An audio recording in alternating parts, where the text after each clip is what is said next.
just linking people, bro. Yeah. Just linking motherfuckers with no cred, nothing. Yeah, hey, bro. You when you got the paperwork behind you, and you a cum laude, bro. That's When you something got the different. paperwork behind you, and you summa cum laude, bro. You a hell of a nigga, bro. Yeah.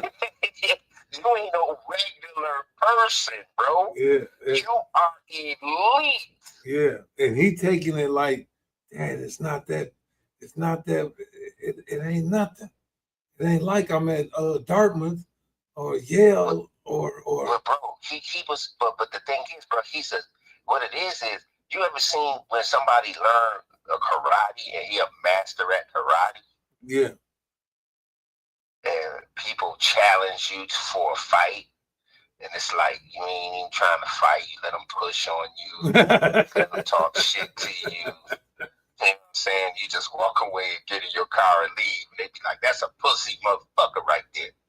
You follow me? Yeah. But he a master at martial arts, and all of them. His skill level is bonkers. With one hit, he could paralyze them cats. Yeah. But instead, he just say they know not what they do. Them fools right there, they know not what they do. They don't even know who they in front of. So I'm gonna go ahead and walk away. Cause I can rest better at night. Yeah. Walking away Then from killing somebody. Yeah. You and people don't. And when you humble though, do you get taken? You know what I'm saying? I don't know, man, how to say it, but hey, bro, when you go into the arena, he going in. That's who they like. They like quiet. They just like quiet, and they don't even want nobody to show them up. Only thing they want you to do is the job that they ask you to do. They don't want you to do no extra. If you need to do extra to complete your job, don't mention it. Just do it. yeah.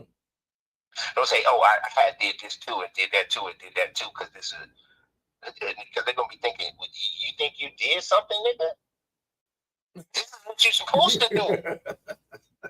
It's just like you're a pro basketball player. They put you on the team. Now you ain't going to work out no more. Yeah. Or you go work out, but you don't. You do all kind of extra shit. You stay after the workout. You stay 4 more hours to do more workout, and then you get up 2 hours early the next day before the regular workout to do more workout, and then still stay 4 hours after the workout. No, that's getting it. And then somebody say, and then you tell somebody, "Hey, coach, yeah, I'm working out 6 hours extra a day for y'all." The coach is like, "Nigga, you supposed to, nigga. Yeah, what the fuck you supposed to want to be a superstar. That's how you the top man. That's how Jordan the top man. That's how LeBron the top man. This is how KD can stay relevant as a top man." Staying in that gym, working on that game, shooting that motherfucker in that rim. And everybody, this is what I'm doing. And I share all the information that I know and even usurp my boss to show that I know more than he or more than the next man in the office or more than somebody that's been working there 15 years. Yeah. I don't need to do that. All I need to do is just do my job, be quiet, don't be trying to be flamboyant, be low key, chill out. And all I just said was the same shit that your son is already. Yeah, living frugal and not giving a fuck about nothing else and just chilling. Yeah. $50 fucking loafers on his face. Yeah. You feel me? Yeah. With some $30 shirts on. Yeah. Like, I'm just saying work. Working out here. You know what I'm saying? Yeah, just at work, putting work in. This is what I seen, bro. I've been thinking about him, bro. I'm telling you, bro. Joker right here. I'm thinking about him just like I thought about you. Yeah. Back in the day. That's how I know right now, man. We got something special. We got something special, cuz. Yeah, for sure. We just gotta hone in now and don't let it, cause I already know he ain't gonna have the pitfalls I had. Oh no, he ain't gonna have that. He ain't even his mind, man. His body, the way he moves it's the same. He got that by himself, bro. He don't even need no help. He's already been helped already. All he got to do is just chat about things that's going on. What should he do? Get somebody else. Yeah. Tell that fool to get on the podcast. With his cousins, call and chat with me, call and chat with you, call and chat with his mama, call and chat with people that got innovative ideas for him. Yeah. Good. Hey, let me get on this show, man. I thank you though for calling me, man. I can't wait. When you get time, call me when you get done doing your work tonight. Though. Call me. We're gonna shoot this show. We're gonna shoot this show. Yeah, you own it right now. So you at the beginning. That was a great way to introduce this show today. Welcome to another show. It's your boy Chester Searles with Money Rule the World. We're gonna get into this new episode because thank you, man, for all of it. Yeah, that was cold. Peace, cuz. Love you. Excellent. I'm gonna send you this link right now. Excellent. Who that was? Another show. It's your boy Chester Searles with Money Rules the World. Right back at you again, right after this Thanksgiving dinner. Eating on some leftovers. Pretty good. Yeah. Black hands. I hear you over there. What you doing? Oh no, I'm just trying to count up, counting up and trying to organize. The first of the month, bills is due. You know what I'm saying? Gotta make sure you got your bills taken care of. Oh, it's here. We in there. And the year countdown is coming.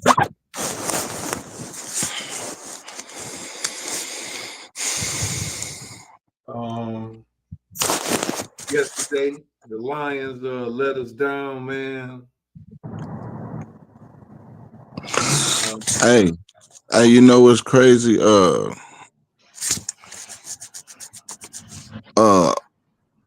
All my teams lost yesterday. Think about it, chat. No, on some real shit though. I always been a Packer fan.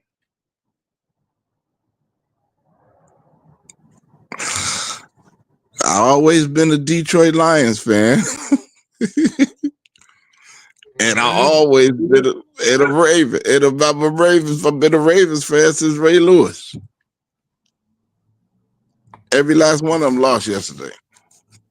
I tell you this, man. Who Baltimore played last night? They played Cincinnati. They weren't supposed to lose to them, but it's something. Man, their team, man, came in there and beat them at Baltimore, man. Come on. And then this is the thing that Lamar was playing like Goof. Yeah. Lamar wasn't no better than Jared Goof. I don't know. He was him. So, and then this is the crazy thing. They still had a chance to win the game, but they just kept turning the ball over. Flowers fumbled, Lively fumbled on the goal line. They took a touchdown from Flowers. Said he pass interference. but but it's too many shots in the foot. You know what I mean?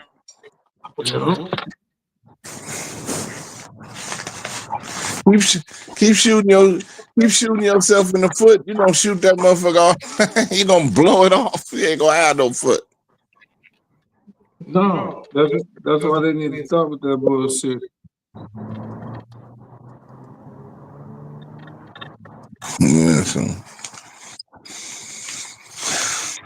yeah, other than that.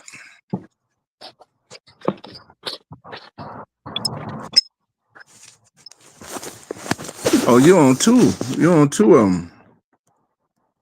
Yeah, I don't know how good it's gonna do. It's a slight echo, but you know, it's a. Yeah. Can you hear me?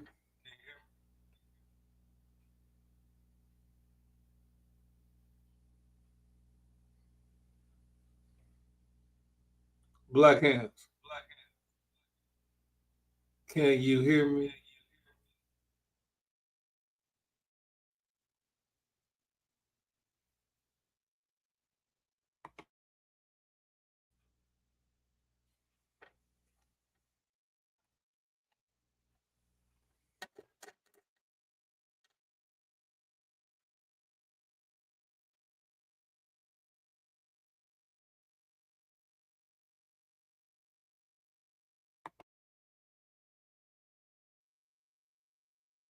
Can you hear me?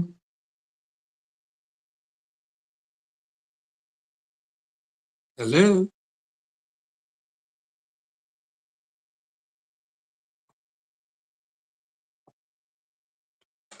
Let's see what's going on.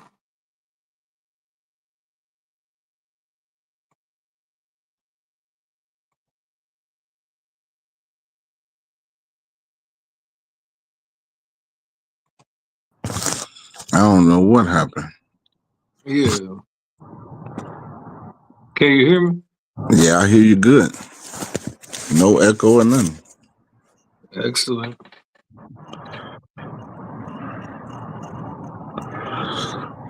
Is it a delay though? No, I don't hear no delay. It seems like it's on point. Right on point. Excellent. Oh, it might be a delay because it took you a while to respond to me. That's what I was asking. Okay, I'm gonna fix that.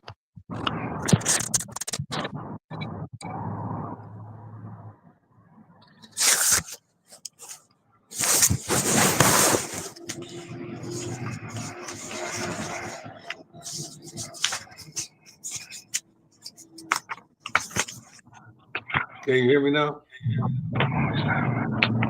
Yeah, I hear you good.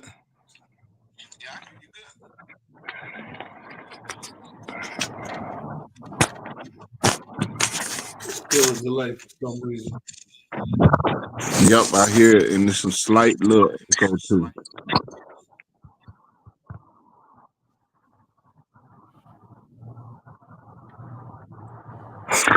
Maybe because you're running it through both. Hey, mute one of them. Mute one of the devices.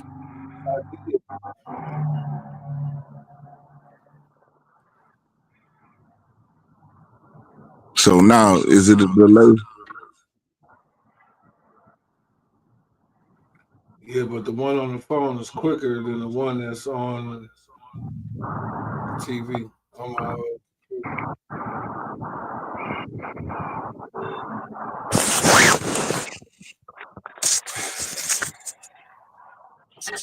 okay.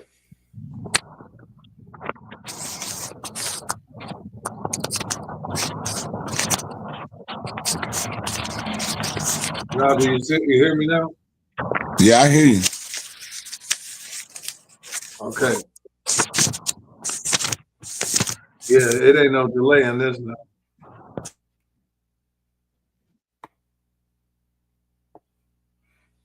But yeah, okay.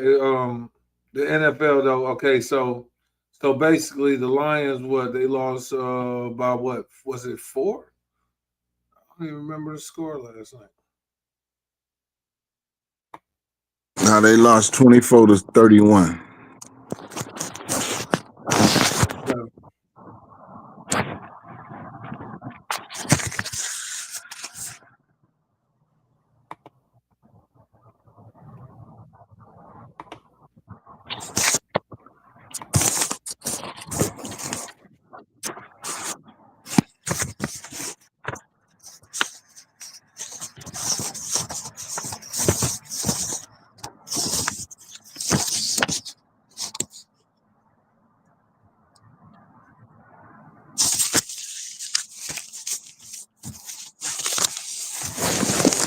Yeah, so it was a sad day for football yesterday. Sad day all the way around.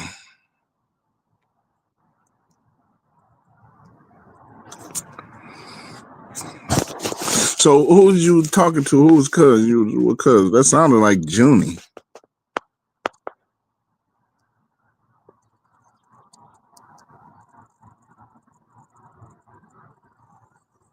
it wasn't good for the NFL. The Big Ten talk from.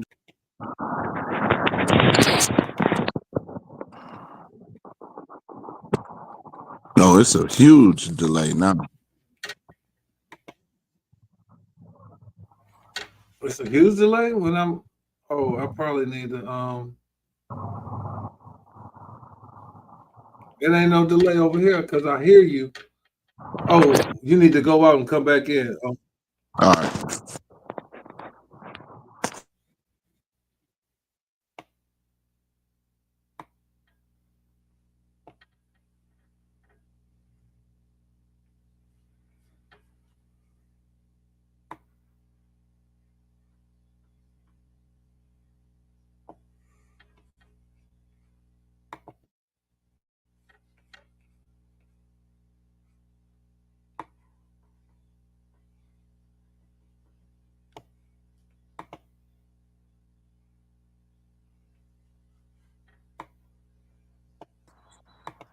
So not okay. I see it. It was 2 of me up there.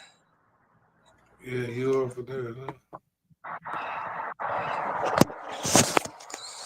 Now you back? Yep. Okay. So you see the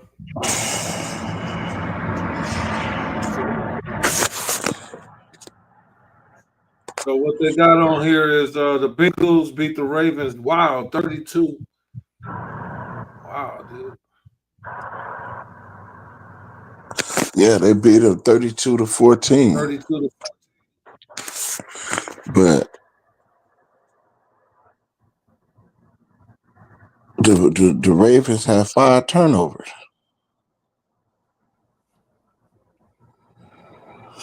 Then they had them. They only scored 2 touchdowns. Think about this. They only scored 2 touchdowns. The rest was field goals because the Ravens kept holding them. They couldn't get in the end zone, so they was kicking field goals. And then all the while they kicking field goals, the Ravens is turning the ball over, giving it back to them. So I'm like, Yeah. It was just crazy. It was just a weird day. Ain't no way none of them teams supposed to have lost. Cause we know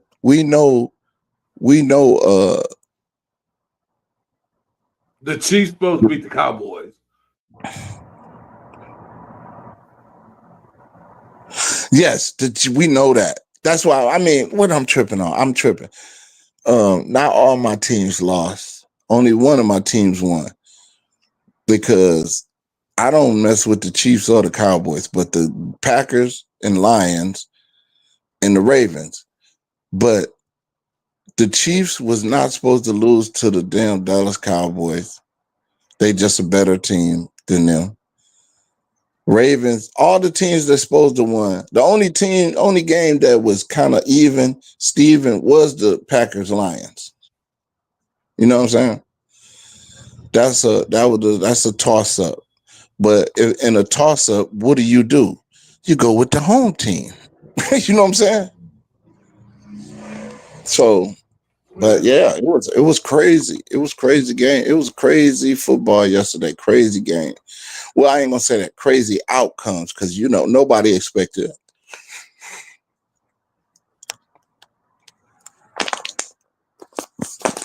Yeah, that's kind of crazy right there. Oh, I was wondering, have you heard of the countdown girl? Nope. The 3, 2, 1, release it. Nope. Never heard of her. My daughter showed me last night. Wow. What's she talking about, though? Is it something that makes sense? If she ain't making no sense. This shit is she's singing at a funeral. Oh shit. No, this shit funny as hell. Right? She's singing at a funeral, and she went viral because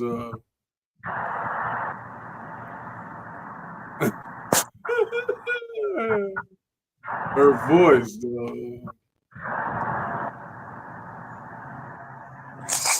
Man, I seen a video of a girl that was special needs, right? And she got arrested. She got arrested for petty theft. I guess she was at Target or something. And they caught her stealing. And they took her to jail and had her in jail. Now, show you how this system is.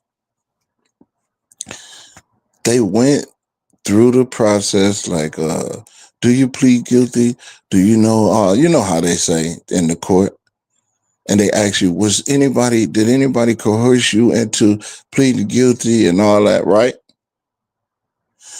The judge went through all the formalities with her, knowing that she has the mental capacity of a 10-year-old. When you see the video, you will automatically say, "Dog, let that lady go home. She don't know." You just automatically know it, though. They went through the whole process and sentenced that girl to like 30 days in jail. And it's like, she got a caregiver, she mentally unstable, but they still sent her to jail. Now, saying all that and everything, what color do you think she was?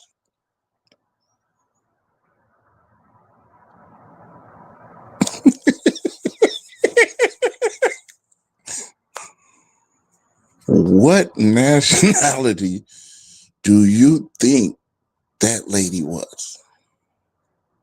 Wow.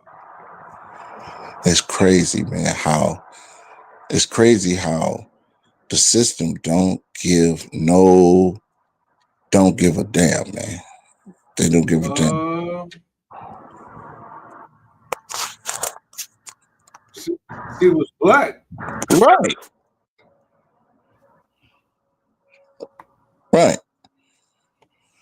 But when I'm gonna send you the video. Well,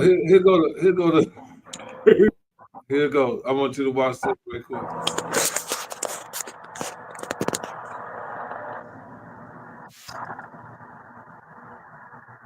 Can you hear it?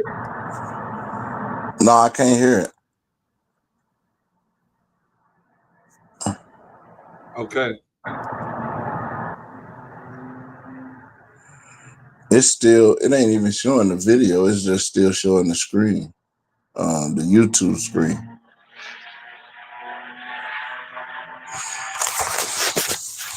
Okay.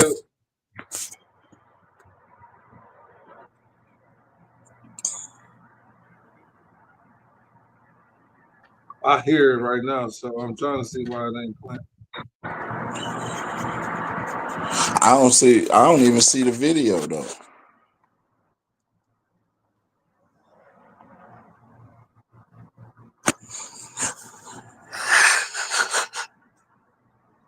What do you see? I just see the screen where it say YouTube, the YouTube home screen. It's saying classic rock hits, news, history, and all that. Oh, now I see the video, but I don't hear it though. I see it. She got on a flannel with a white hat. She got on yeah, a Ben Davis. So you see her now? Yeah, I see her, but I don't hear her. Okay, you spent it in the middle.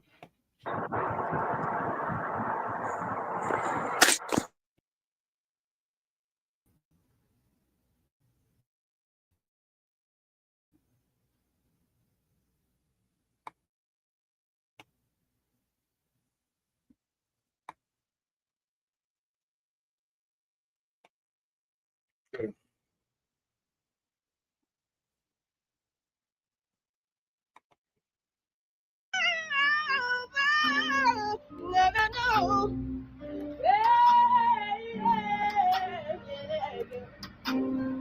I wish it had another phone.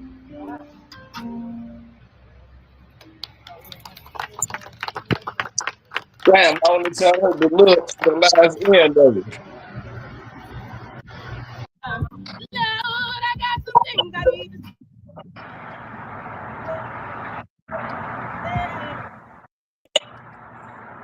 Lord, I got some things I need to say. Just ain't double you count to my love.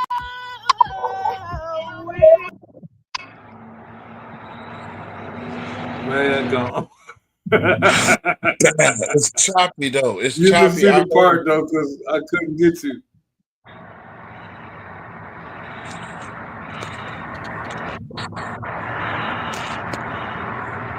Yeah, it was a little choppy, Okay, but I'm I trying to did. see why everything's messing up right now.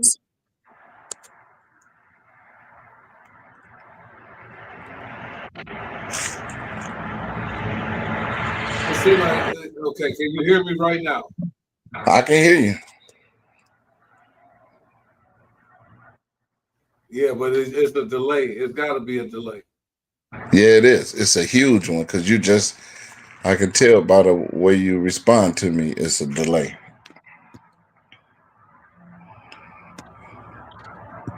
I'm trying to figure out how the hell.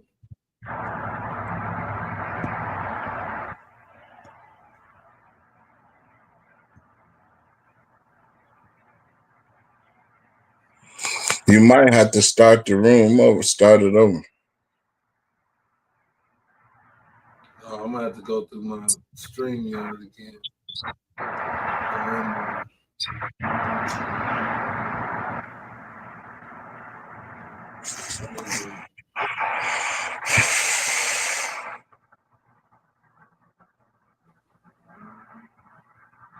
That's some bullshit. Okay, now you hear me? Now you hear me? Yep. Yeah, you faster on this one.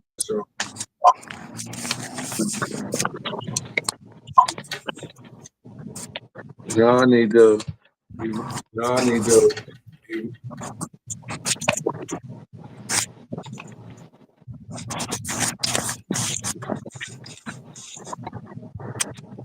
All right, we good? Yep. Loud and clear. Yeah. Yeah, you good now. Am I quicker on the talk to you? Yeah, you can. Yeah, you respond pretty quick.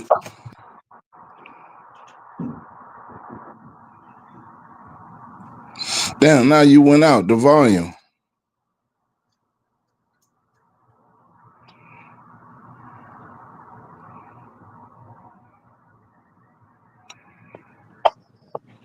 You still there? Now I can hear you, but if I couldn't hear you for a minute.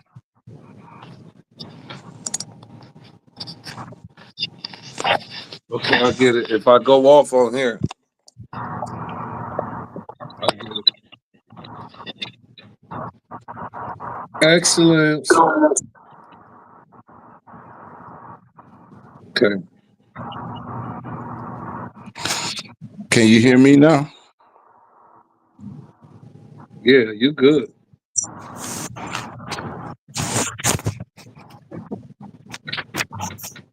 Because all I need is the phone right now anyway. I don't need that.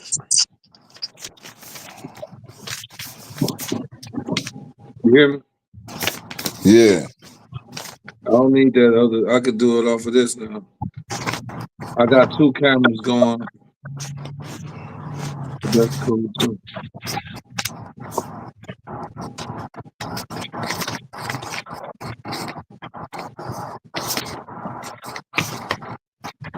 On the phone though, I can hear it a little bit better though. That's crazy. On the podcast, on the actual listening to it on the podcast, I can't hear nothing in your background.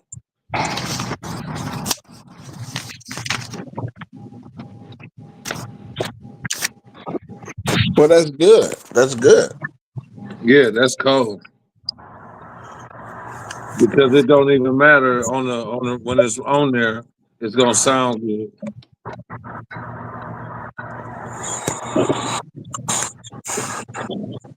But yeah, man, your boy looked real bad last night though, man. He looked like Lamar Goof, man, and I was kind of sad for him yesterday, man.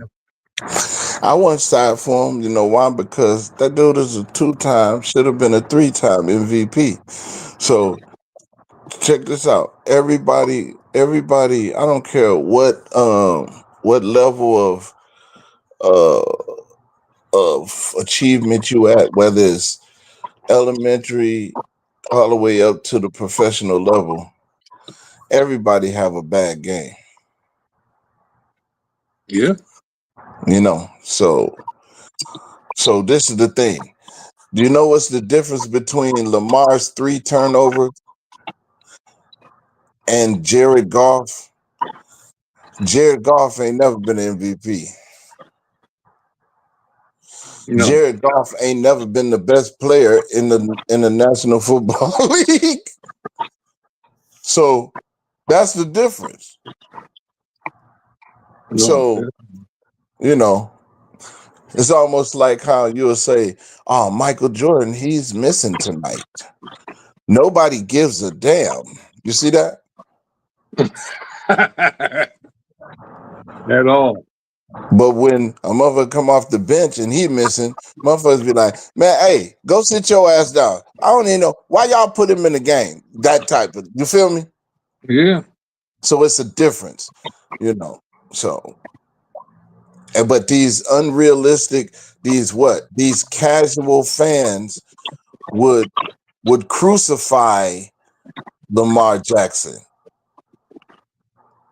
and won't say nothing about Jared Goff. You see that? You know what I'm saying? Hey, but look, you know what else I noticed last night, man? That I was saying I was gonna say something about, but if you notice, did you see them throwing beating the shit out of Lamar Jackson and throwing him in the ground? Right, I'm talking about beating his ass yesterday, and then when Burrow go to the sideline, they act like, oh, we can't touch him. I said, y'all crazy. I see it. I see it all, man. I see it all because I'm looking for it. I'm looking at the game within the game, if that makes sense. Yeah. I'm not, because listen, I can tell you down there when I watch the game so closely, I can tell you what the penalty is just by what referee threw the flag. You see what I'm saying? Yeah. A casual fan won't even know that. They'll be like, because I used to do that to LB. He'd be like, we'll be watching the game. I'll be like, oh, it's holding on the offense. He was like, then the movie would be like, hey, holding on the offense. He like, damn, how the fuck you know that? I ain't even see it. Well, you can. Well. This day and age, we've been watching football so long. Yeah, well, you could tell where they throw the flag at. Right. That's. But listen, a casual fan. Can a casual fan do that? No, they just like, oh, it's a flag thrown. I wonder what's going on. Right. Exactly. That's the point. Oh, let's check out these highlights right quick.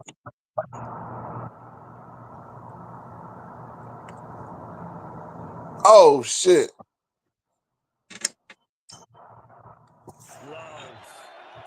Looking, floating for the corner. Wicks, he is. Is he in? Waiting for the signal. Yes, I don't think that was a touchdown. Run. Right side, Montgomery. Trucks in. Touchdown, Detroit. Here's Love. Looking corner. Throwing that way. It is caught by Romeo Doubs. Touchdown, Packers. Out, going to try to create a little space. Let's get Williams. He breaks a tackle. Jameson Williams. How did he do that? Touchdown, Lions. Love, loads up, going deep. Christian Watson. Heartbreaking. He's got it. Touchdown, Packers. Goff. Can't find anyone else. Throws and it's caught for a touchdown. Love. Looking around, pressure in his face, throws, it is caught! Oh, Dontavian Wicks lost his shoe, didn't matter. Looking, floating for the corner, Wicks, he is! Was that Hicks that sealed the game? I don't know. Never. I turned that shit off. Oh my goodness. I turned it off. I ain't even finished watching it because I knew it was over. Yeah, it was getting crazy. But yeah, it was a lot of it was just a lot of craziness, calls, non-calls in that Detroit game. But like I say, Detroit, they not good, bro. They good, but they not the next level good, meaning let's go make a Super Bowl run good. You know what I mean? They are pacifying the fans with double-digit season wins, right? And because we I think we got the most 0-win seasons in the history of the game. Ain't that crazy?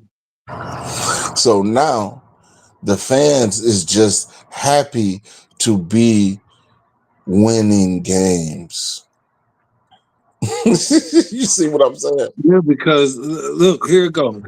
We already know Indianapolis is not finna win no damn championship this year. I don't give a fuck who the fuck. Denver ain't finna win one. New England ain't probably finna win one.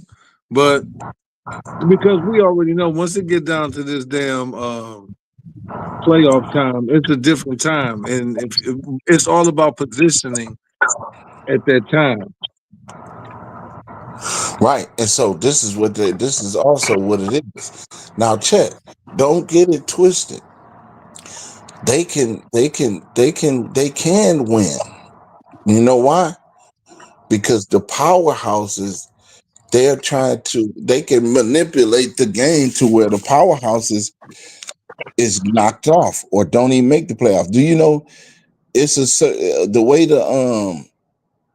the brackets is set up, the platform, the playoff platform set up, even if you win your division, you might not make the playoffs. Yeah. So what is that doing? That's eliminating a powerhouse. Because think about it. If Baltimore ain't in it, they a threat. Buffalo, we know Buffalo ain't gonna win it because they don't know how to win. So it's gonna be safe to say. This is what's safe to say. The championship is coming out of the NFC. If Baltimore don't get it together, and because Denver too young, they got a second-year quarterback. I don't think he can handle the pressure. Indianapolis is a little above Denver, in my book, because they got a hell of a defense, but their quarterback situation ain't solid either. The only other team that's above them is the Buffalo Bills, but they cursed. You know what I'm saying? So that's why I say NFC. So Philly probably repeat. Damn. Because who in the NFC? Green Bay. I don't know they ready, even though that defense is solid. That defense is ready. But other than Philly, I'll say Green Bay. And who else? Well, I don't trust Chicago. Yeah. They go to rankings. Well, I don't. Let's not get in the rankings because that's but you're right. Don't get in the rankings, but we just got to see who is at the top of the division right now, and see who. This is the thing. This is what I don't like. We have to go off of our minds first. Well, looking at everything still, and I don't know how true it is, but it looks like Chiefs looking on the outside, the Bengals, the Steelers, and the Ravens might be in trouble because you're gonna still have the Patriots, Bills, Colts, Broncos.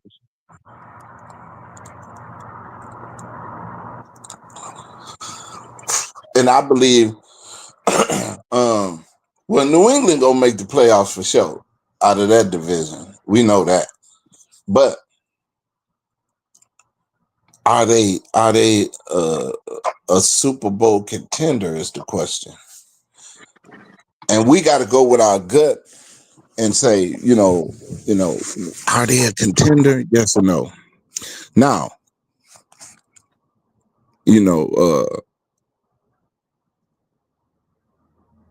like I said earlier, the strongest out of the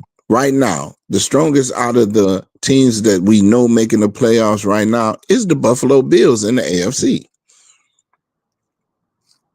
Because they stronger than New England, because New England got a young quarterback. So, Yeah, but do. like I said, and then anything can happen. I ain't saying that it can't happen. I'm just saying we going off of what we know, right? We going off of what we know. And like I say, I see Philly. I'm not sold on Chicago, even though they playing good, right? Chicago playing good, huh? I know, but are you willing to say they going to the Super Bowl, right? I'm just saying. I can't say that. Right, but they playing hella ball though, right? They balling, but I'm saying now, because if you look at the rankings, they'll have Chicago up there like, oh, they no. That's why you can't go off of what they say. We got to go off of our mind and what we know that we know. You know what I'm saying? And then we match it up against the performances of the teams, and then we come up with because if we go off of what they say, that's gonna be you might as well not even work. Don't say nothing what you think there, right? You feel me? But you see how, look at this, man. You looking in our division, man, with the North, with Bears, Packers, Lions, and Vikings. The year that we really can do okay, we still third, man, 7-5, man. But listen, this is the worst season we had in the last 3 or 4 seasons, Chet. Yeah. Listen, they was 15-2, they was 14-3, and then Now they was 13, 7-5. and they was 13-4. Yeah. Now they already done lost more games than they did the previous 3 years. So Man. that's why I say, so like, but this is what I'm saying. Like that division, I ain't even really ready to give it to Chicago, but I'm leaning more towards Green Bay because of one thing and one thing only. That defense, that Micah Parsons. You know what I'm saying? But you know what's so jacked up is about this shit is that ain't his name Caleb Williams or whatever. Yeah. Listen, he cold, bro. He playing good, but guess what? He's a youngster. He cold, bro. I figured it out, man. That motherfucker cold, huh? Well, listen, check this out. Well, they were saying the same thing about Jaden Daniels. He's cold. But this year he wasn't looking like he did the previous year, and then I'm saying outside of the injuries, even when he was healthy, he wasn't looking like he did last year. So, but that's how you know it's young.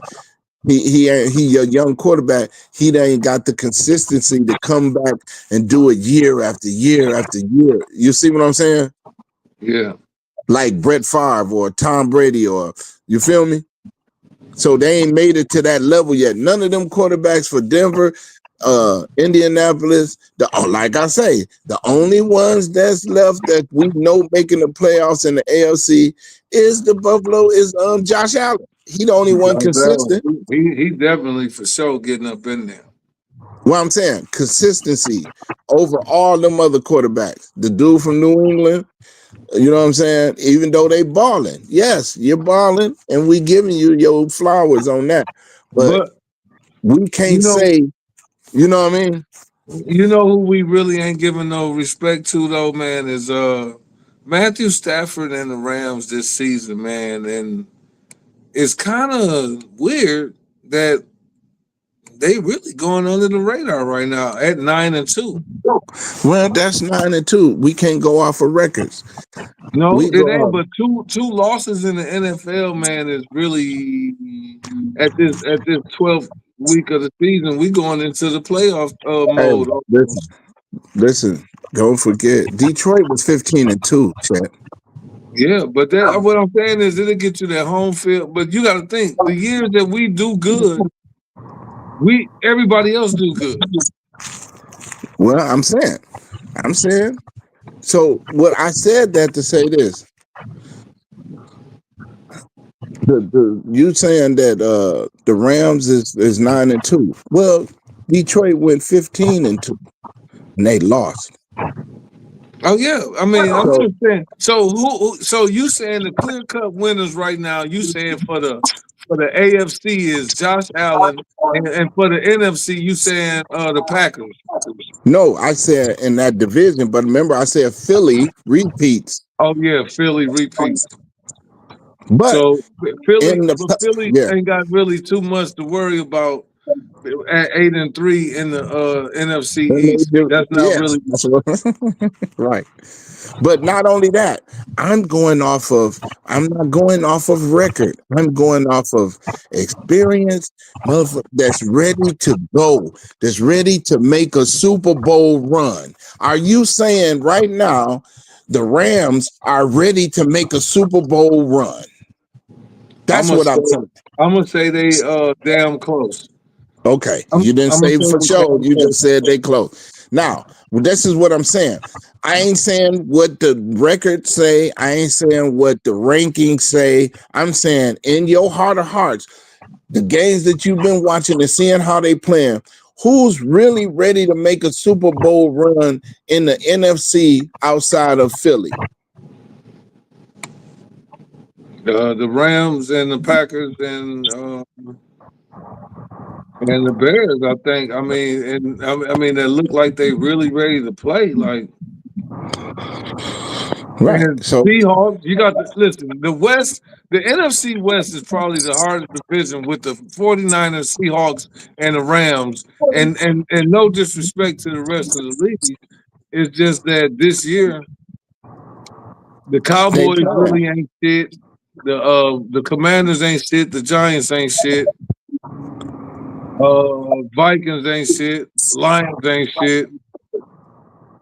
And Saints ain't shit. Falcons ain't shit. Panthers Right, ain't shit. right. So Buccaneers ain't shit. now we know San Francisco ain't going, and we know Seattle over San Francisco going. I'm just gonna say that. In the Rams, I don't have no faith in the Rams. This is the thing. The Rams, things have to work. Things have to fall in place for them to go. So that's not really a Super Bowl contender. If things have to fall in your favor, you're not a contender. You understand what I'm saying? Yeah. So I'm saying the only motherfucker that it don't matter how things fall that's ready to go is the Philadelphia Eagles in the NFC. Now you might have a surprise. I'm saying right now, my analysis right now. Now they could make a run. Every team make a run. You know what I'm saying? And go just like Detroit. I'm gonna use Detroit and I'm gonna stand on Detroit. Detroit made a hell of a run, 15-2 record, went all the way to the NFC Championship, and they got robbed. But they didn't play above the robbery, so they was not ready. They needed things to fall their way. So that you get what I'm saying now? Yeah. The chip. You need the chips Right. to fall right. Right. So if you need the chips to fall your way, you're not a contender. Yeah. That's what I'm saying. I hate when they say, yeah, Detroit needs Cleveland Right. to break a toe tonight and And the I was bus like, to what? break down. We need the bus to break down The on bus to break Minnesota. down before they get there. You see what I'm talking about? So that is not a contender if you need that, in my eyes. Now, somebody might have a different opinion of that, but that's just me. If you need help or you need something to happen or something, that need to happen and that need to happen for you to go, you're not a contender. Yeah, that ain't right. So the ones that go to the Super Bowl and win that motherfucker be the motherfuckers that be like, listen, I'm going, and there ain't nobody gonna stop me. Just like now, people can need help. Just like the Kansas City Chiefs got all the help the last 2 years. The 2 years ago and last year. And I said it. Once they won that Super Bowl 2 years ago, I said they're not winning it again. Because I seen that they needed help to get there. Right. So that's not a so yeah, a fly by night, a fluke can sneak in, and like you say, you can pick the wrong time to have a bad game and they can slip up and beat you. Right? Anytime. Right. But that don't mean, well, let's go back, run it back then. That's why I love the series in basketball. Because yeah, I was off that night and this was going on. I was sick. I wasn't feeling good. All right, run it back. Let's run it back now. Right. Now beat me again. You see that? I'm gonna have to Then see that's that. gonna tell you who is like, okay, the best team usually win a 4-game series. I mean, a 7-game series, usually. Yeah. Because you got 7 chances to win 4 games. Listen, So, that ain't easy. that ain't easy. That's why. Yeah, go ahead. No, motherfuckers be thinking that shit be easy, man, but it's just not. I mean, I don't care who it is, and that's why I almost think that once a high school team get to the end, you might need to go to a 7-game series. Well, at least in high school, at least a 3-game. At least a 3-game series. I mean, That's but 2 out of 3. yeah, at least something like that to where, come on, man, you got to give me a chance on this. Like, Especially, you know what should determine a series. Now, if they just come in there and just blow you out the gym and it's uncompetitive, then you can't redeem yourself. But if it's a nip tuck game and y'all going back and forth and y'all competing and you really can't tell who the best team is, now that's the team that you got to say, let's go to a series with this team just to see, so we can know we got the best team. Well, we know that the best team actually won. You know what I'm saying? Yeah. And that'll be a fair thing to do. But like I say, with high school, it's not enough money in it to do that. You know what I mean? But I get what you're saying. Yeah. It's a couple of rule changes though, man, that I would like to see in a lot of things, man. And I'm gonna go into just basketball. I like them to take out that charge, man, before somebody get killed, man. Yeah, And because motherfuckers be going hard. I mean, come on, man. I don't get it, man. I mean, you don't have to go like that. You know what I mean? I just don't like it. And they need to take back the triple step back. That's a travel, man. Man, listen, man. That's why I told you the game on the last show, the game that we fell in love with is gone. It's gone. We never gonna see that again. We never getting that back. So just keep it close and keep it in your mind, because that's all you're gonna have. It's never coming back. The real game of basketball is never coming back. And they thought keeping Skip to Malou from coming in the league and stop him from doing that, they thought that was going to ruin it. Nope, that ain't what ruined the game. Man, no. The owners, the lust and the greed and the covetousness of winning, that's what ruined the game.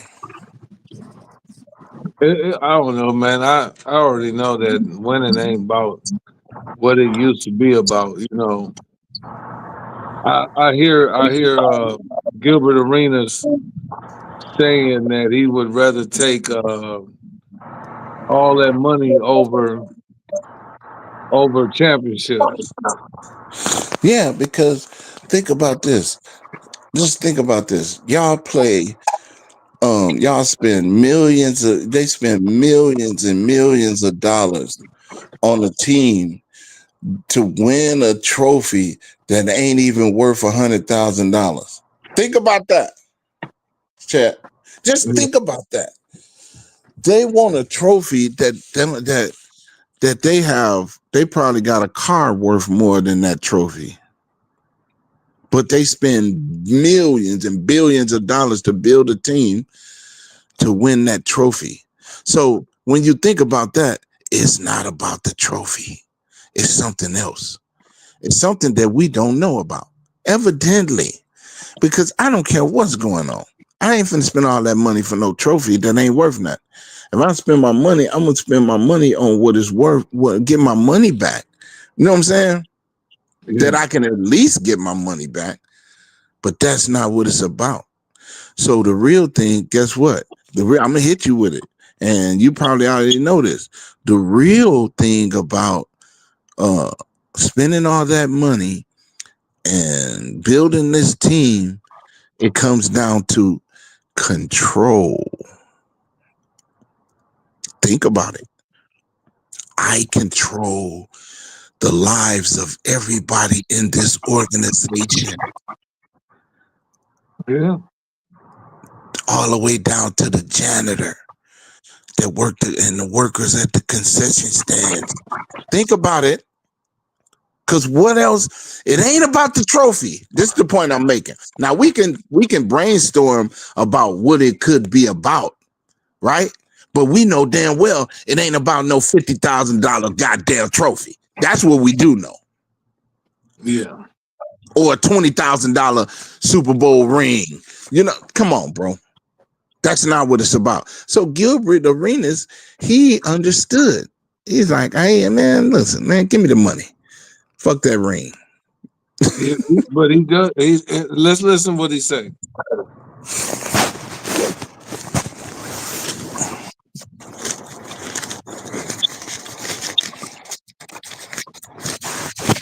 I'm got a championship table. I put $53 million on the table. You can pick one. Winners don't answer. He got out of that one. Okay. Rephrase it. You give the ring you got for $53 million. Well, I give him my ring. Give your ring back right now. Take that.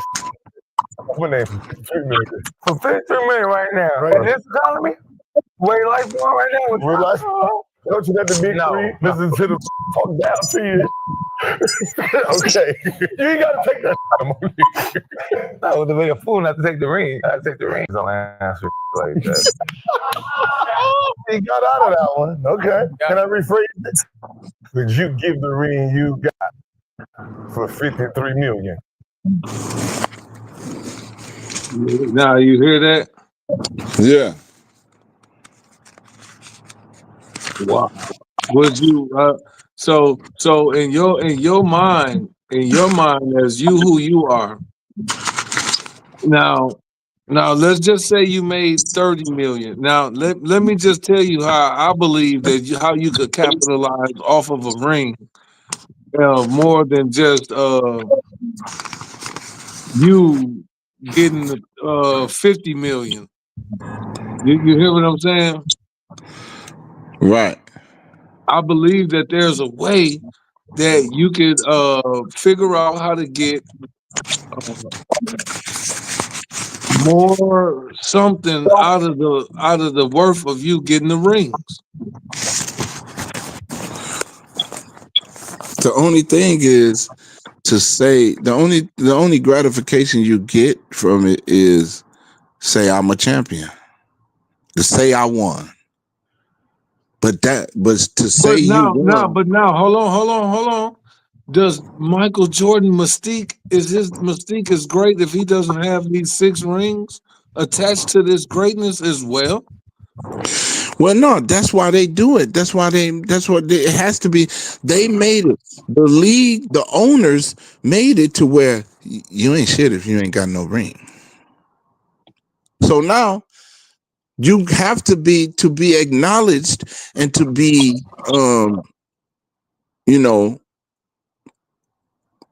appreciated.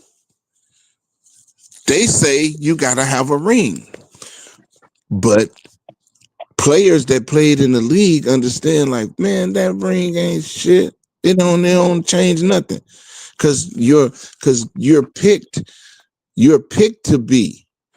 Because guess what? If Gilbert Arenas can have 6 rings right now, he still wouldn't be shit. You know why? Because all right, check this out. Prime example. Robert Horry got 7 with 3 different teams. Nobody even talks about Robert. Think of what I'm saying now. Hey, but look though, he got more rings. I'm mad though about it because it's almost the same reason why they don't do Isaiah. It's like it's kind of pissing me off, man. Listen. People don't have these conversations. Casual fans don't have these conversations. Only real fans understand this conversation. Look, Robert Horry got 7 rings during the time when Michael Jordan was playing. Yeah. No, but don't nobody give a damn about Robert Horry. I'm just saying. Now tell me I'm lying. This lets you know that you pick. They make you suck the dick they want you to suck. Man. And you gotta say it like that so it'll wake people up. We want you to suck that one. Yeah. We don't care about this one over here is winning. He won, yeah, but we want you to suck that one right there. Man. And that's what it is. Just like with Isaiah and Curry. Curry is not better than Isaiah. Nowhere. all he can do is shoot better than Isaiah. But we don't even know that. Because back in the day, Isaiah can shoot anywhere, but that wasn't the game. So how do we know? So how can we know that this motherfucker is not the listen, what we do know, like even with Magic Johnson, how y'all gonna disrespect Magic Johnson, man? What the fuck is wrong with y'all? Man, they don't understand. They don't. This is the casual fan. This is the casual fan, man. They run everything. It's almost like the Alphabet Gang. And I ain't talking about the law enforcement. You know what Alphabet Gang I'm talking about. Yeah. They run everything. You can't even say nothing about them. The Backdorians. The Backdoria. So now, what I'm saying is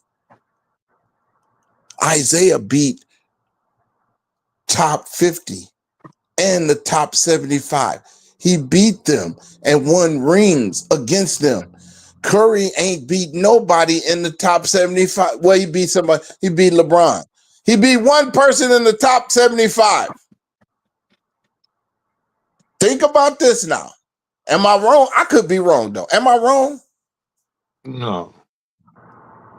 But he beat, well, no, he beat two. He beat Kevin Durant and he beat LeBron James. That's in the top 75. Who did? Curry. He beat LeBron and he beat Kevin Durant. That's in the top 75. But he ain't beat nobody in the top 50. Isaiah beat them there. All of them, there was somebody in the top 50. Well, here go what. Let's listen to what Isaiah say, man. And I already know, but we know. I already know. But go ahead. But that's for the people. Yeah, just listen to what he says.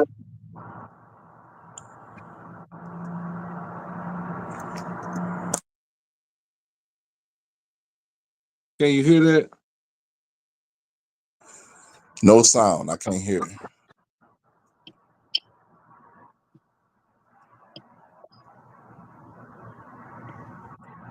Let me see. Let me go back.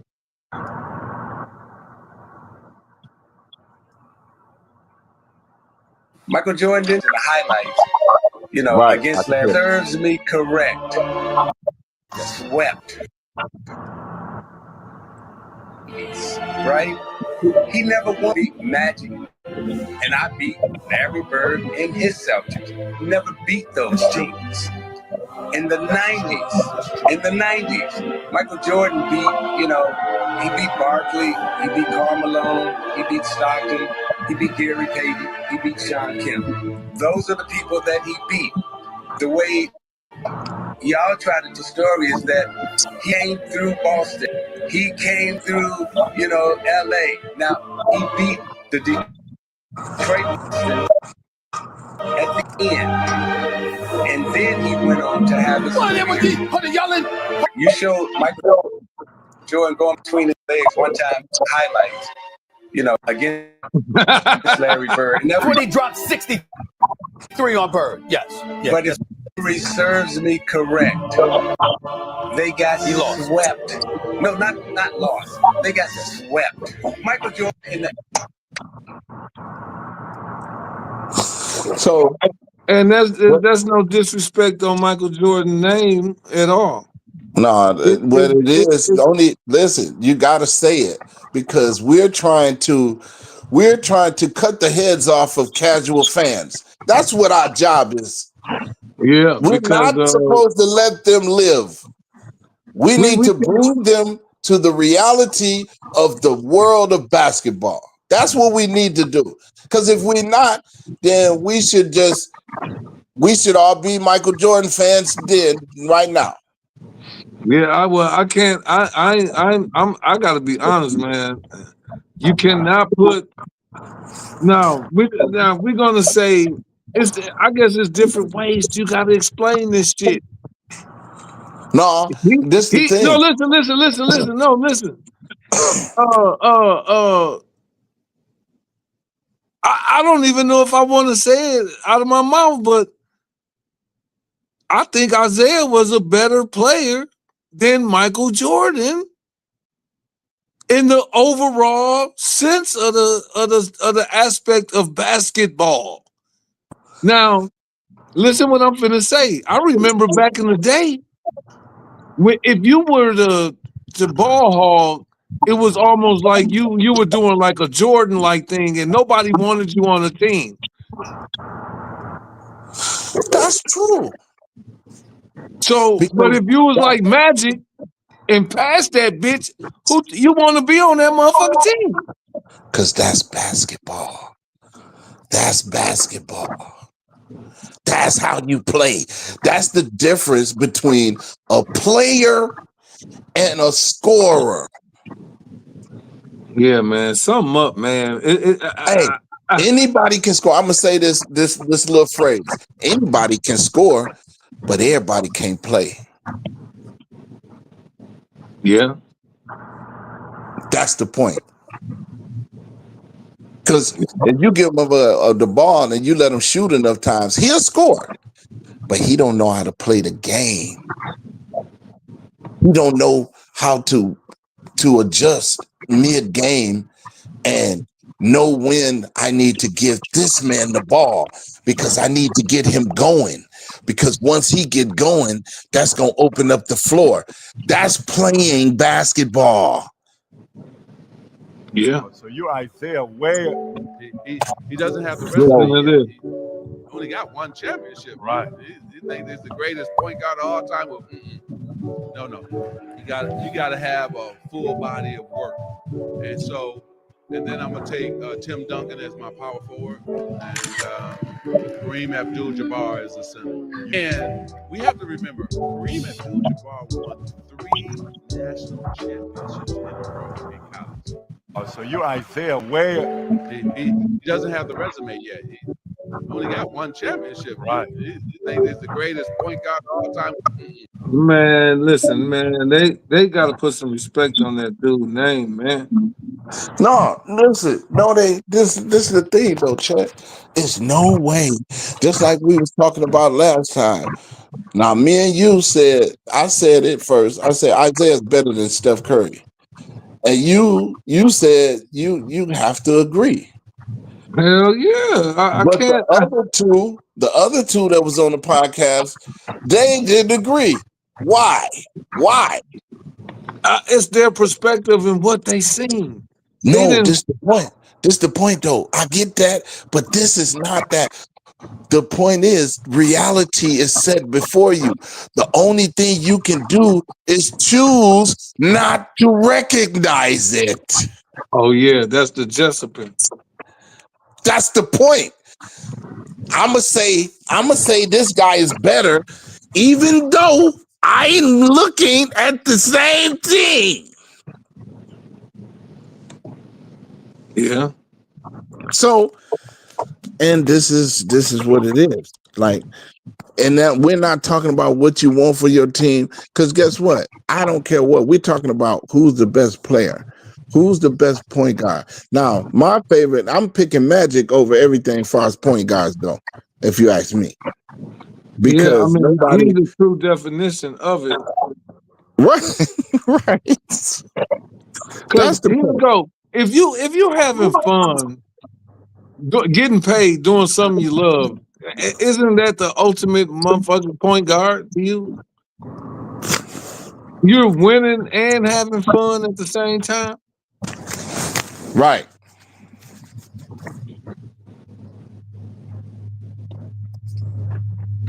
So like I say, man, everybody has you can't tell nobody how to, think or how to feel, right? I can't tell you how to feel. I can't tell you how to think. But if we looking at the same paper and the paper say A+ on it, how you gonna come up with B+ when the paper say A+? That's the problem. You see what I'm saying, though? I'm using that as an analogy, but We're looking at the same test results, but this one say that's just like you say, oh, my wife pregnant. She come with a pregnancy test, and she said, we're having a baby. And you look at it and say, well, I don't think that's a baby, really. That's stupid. Yeah, Bro, stop it. You can't get around it. Just say you don't like or whatever. You don't like him. Okay, we get it. But you can't knock what he did. You can't. The results are still there. Listen, and this is what I wanted to ask you too, man. That we never get to touch on about Draymond Green and Kenyon Martin, two Saginaw natives, beefing over the airwaves.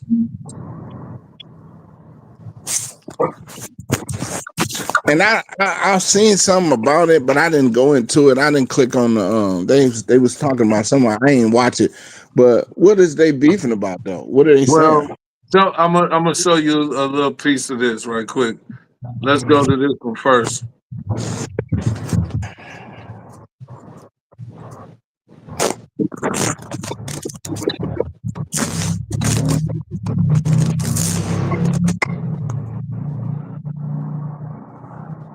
Well, let me put this out there just before you start. Kenyon Martin will whoop Draymond ass. That's just my opinion. But go ahead. I mean, yeah, we already know that, man. We already know that. You know what I'm saying? That's just my opinion. Now, I could be wrong, but that's just my opinion. Okay, let me see if I can get it to.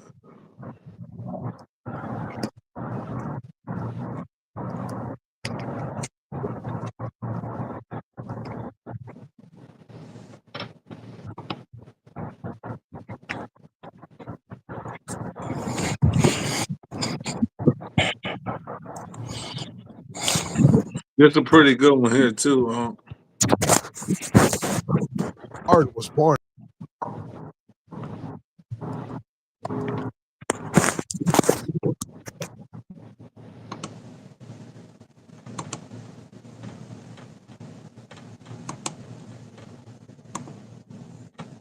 You ready? Yeah.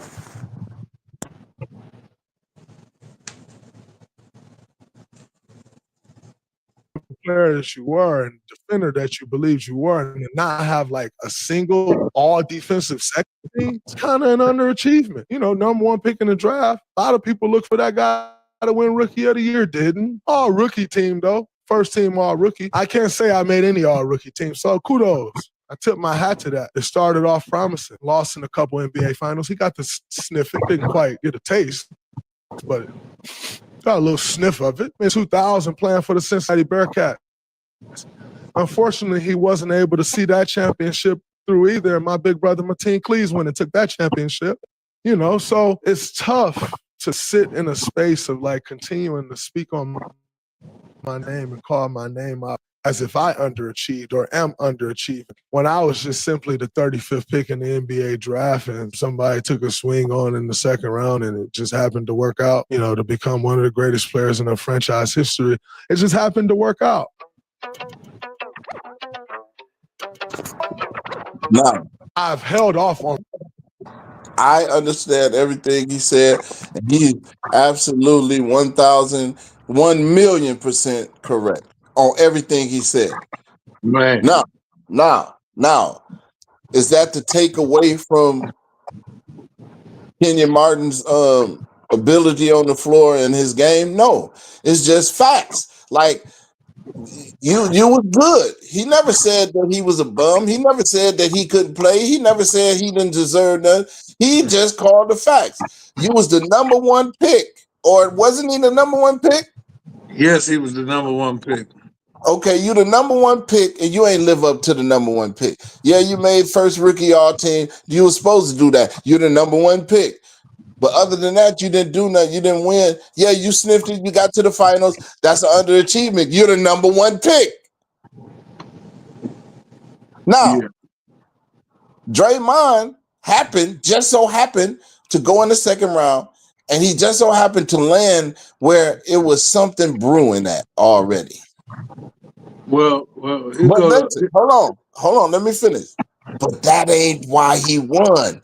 Because I'm gonna say this: the Golden State Warriors don't win them championships without him.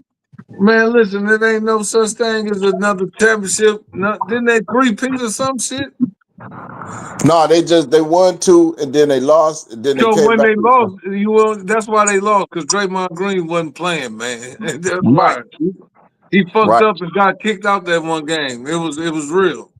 right. So now, when you say that, when you look at that, now you could say some people can say Draymond overachieved, right?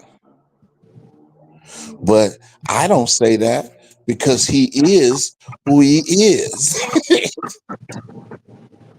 Yeah, so look, check this out.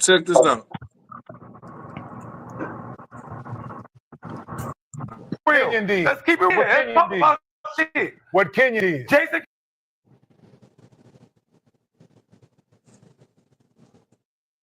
Y'all should have did the Who's the Toughest, man. No, I hear you. I never said he wasn't tough. I'm just saying. I never said he wasn't tough. Hey, we gonna sit here and act he like said I was underachieved. Talking about what I made I did win. Act like we Nigga, don't take talk up about for your boy. on this couch. Is he the reason you got that ring? Yeah, I did. And you the reason you ain't got one. You the reason you ain't got one. Nigga got more rings than everybody in your draft. One draft, this draft. If we want to talk about shit, let's talk about shit. We're talking real shit. Yeah, let's talk about shit. What Kenyon did. Jason Kidd carried your ass up there. You didn't help. Who let the team is going? How did Kidd carry anything when I let you had a He win? He won. He got the job done. For 4 years. Yes, he got the job done. For 4 years. Keep it real. I played with J.K. for 3. I played with J.K. for 3 years, actually. And you should have did what I did. I played with you wanted to be scoring. You wanted to be scoring. I did my job. Goddamn, obviously they got rid of you. So I did my job. So Swaggy P is really trolling. Yeah, well, he gaslighted him to get him off his square right quick to make him, you know. I'm saying he trolled it anyway because he can't say nothing. He can't hold Kenyon Martin's jockstrap though. I'm just saying. So really he trolling, and then he got Kenyon Martin to say something about Draymond, and that's basically how that started. And in my opinion, but my thing is this: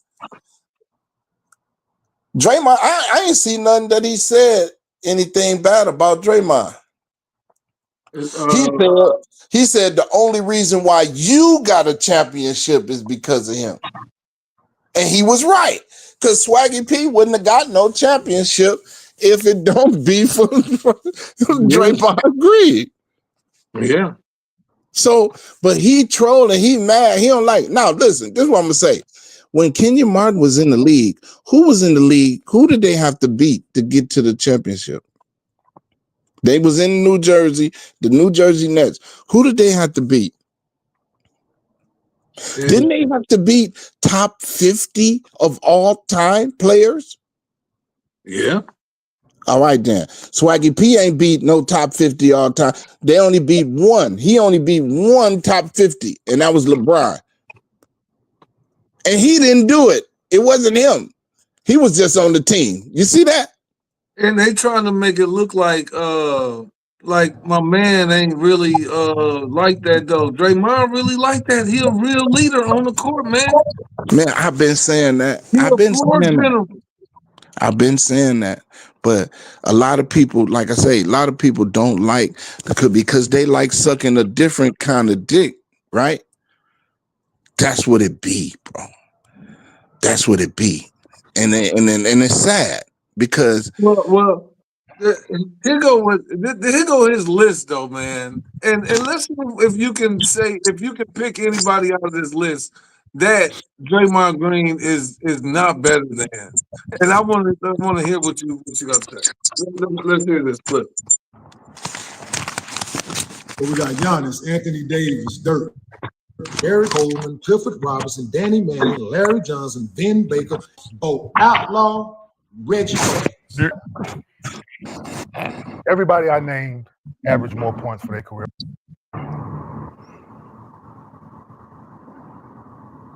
Danny Manning, Larry and Papa Jones, Bo Outlaw. Yeah. Everybody I know outlawing Reggie. I didn't say his name first. When we were talking on this couch, I praised him for his accomplishments, for his career. But like I said, I can name 200 people better at basketball than him. That's not a lie. Tell me when I lied. For a person that's had more 0-point games in their career than 20-point games, what are we talking about here? That's you going out there and scoring 0 points 46 times in your career. You wouldn't have made a roster at your skill set when I came into That's the point I was making. Stop it, Chet. the NBA through my 15-year career. There was something that you That's the point I was just making. When he was in the league, Draymond playing the way he playing, that's why I say the way he play his game, he don't make no roster probably. But see, here it go. It really takes a special kind of coaching to understand his intangible to the game. It's almost like not letting Dennis Rodman play when he's gonna get you every fucking rebound and you missing shots like a motherfucker. Well, we ain't gonna talk about coaching because we know who the coach of that team really was and built that team. Mark Jackson built that team, and once it was just like this. If I build a car, I build a running ass car, and this runner is ready to go, but then they move me out the way and you drive it. So yeah, but all you got to do is get in it and hold the steering wheel. That's it. Well, the car's already built. Here go another one. Your boy, who the Cookie Man? What's the Cookie Man name? Famous Amos. Right. They done took. He can't even use cookies and say Famous Amos no more. They like, give me everything. Right. But he the one built it. He the one made it. He the one discovered it. He the one invented it. He the one manufactured. He did it all. But it ain't yours. No. It ain't I'm yours gonna give it no to more. Right.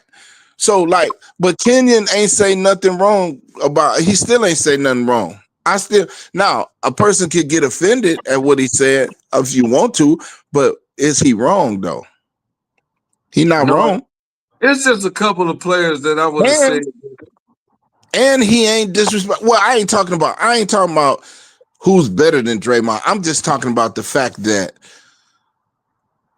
you wasn't the vocal point of the team. You was the heart and soul of that team. But that's true. But at this time, though, could he be the heart and soul of the team? Because I'm gonna tell you, Golden State Warrior team though, with all these shooters on there, you're still able to be a name that won't stop. You can't stop talking. They ain't get rid of Draymond Green. They got rid of Clay. They got rid of, you know what I'm saying? They got rid of all these pieces around them. Because they understood who was the cornerstone, right? They understood that. But this is what I'm saying. That don't mean he's better than Popeye Jones, is what I'm saying. Because you're the heart and soul, and because you're the cornerstone of the team, that don't mean you better than Tim Duncan. No, listen, but see, that's where I'm trying to let you know that even though you're not physically better than this person, could shoot better, play better, if you can win better, you're better. Well, you're better, but he didn't win. Even though, so this is the thing. This is what you got to understand. He won as a team player. Now, what else do we want in this world besides a team player? But this is the thing. Now, we know. See, now you can't misconstrue real basketball minds with this day, because ain't no more basketball minds. Listen, you understand? He is one of the last of the great basketball minds. So that's why I'm looking at this shit and I'm saying, hold on, man. You mean to tell me ain't nobody saying Draymond Green should have got a goddamn league MVP? for them years that he Well, was on nah. that run. I'm like, what the Well, fuck is going on? you know why? Because he has Steph on the team, and they like pink ones. You see what I'm saying? Yeah, but what fucked me up was Draymond Green was actually the catalyst, the engine to the Yeah. to the You shit. know why you say that? Because you understand the game and you're a basketball fan. You're not, but now this is the difference. This is the difference, Chet. Don't drive yourself crazy because of the world that we live in. They don't respect real players. They don't respect real men today. Name one real man that gets respect. Name one. Real men are hated. Think about it. It is what it is. This is the world we live in, man. And it trickles not only in sports, it trickles on across the board in real life. Real men are hated. Because guess what? A real man gonna rule his household, and he gonna establish order, law and order in his house, right?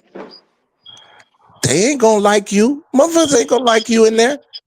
Just think about it, Chet. Yeah, you're right. So likewise with everything, man. When you go out there, just like Dennis Rodman, people didn't like Dennis Rodman. People didn't like Tim Duncan. But they don't like, but guess what? They like bro,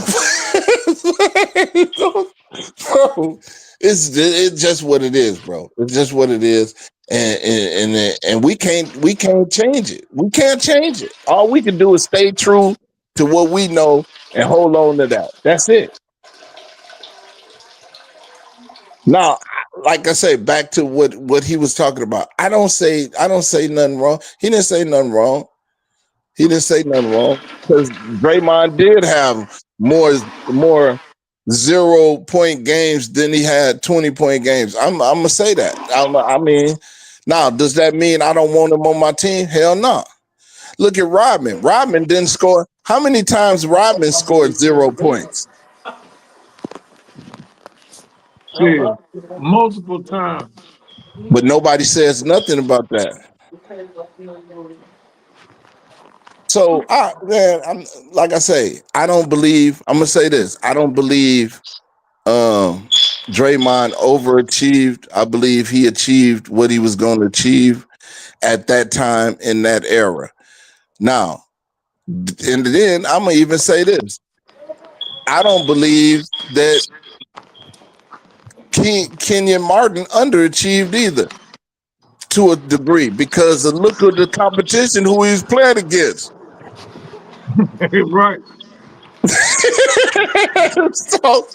so both of them right. Ain't nothing wrong. Neither one of them said nothing wrong. My issue with it though, my issue with it is Kenyon Martin is a whole hater, dog. Because this ain't his initial comment about this shit ain't have nothing to do with basketball. He was going after the man's integrity. He was going after the man's toughness. That's what he was questioning. He's talking about he's not like us. He said, He said it indirectly though. He mad because the fans caught the hating. You see, he's talking about, oh, they want to shape it as a fake tough guy. No, that's what you saying, motherfucker. Stop trying to run from that. You want to throw a stone and hide your hand.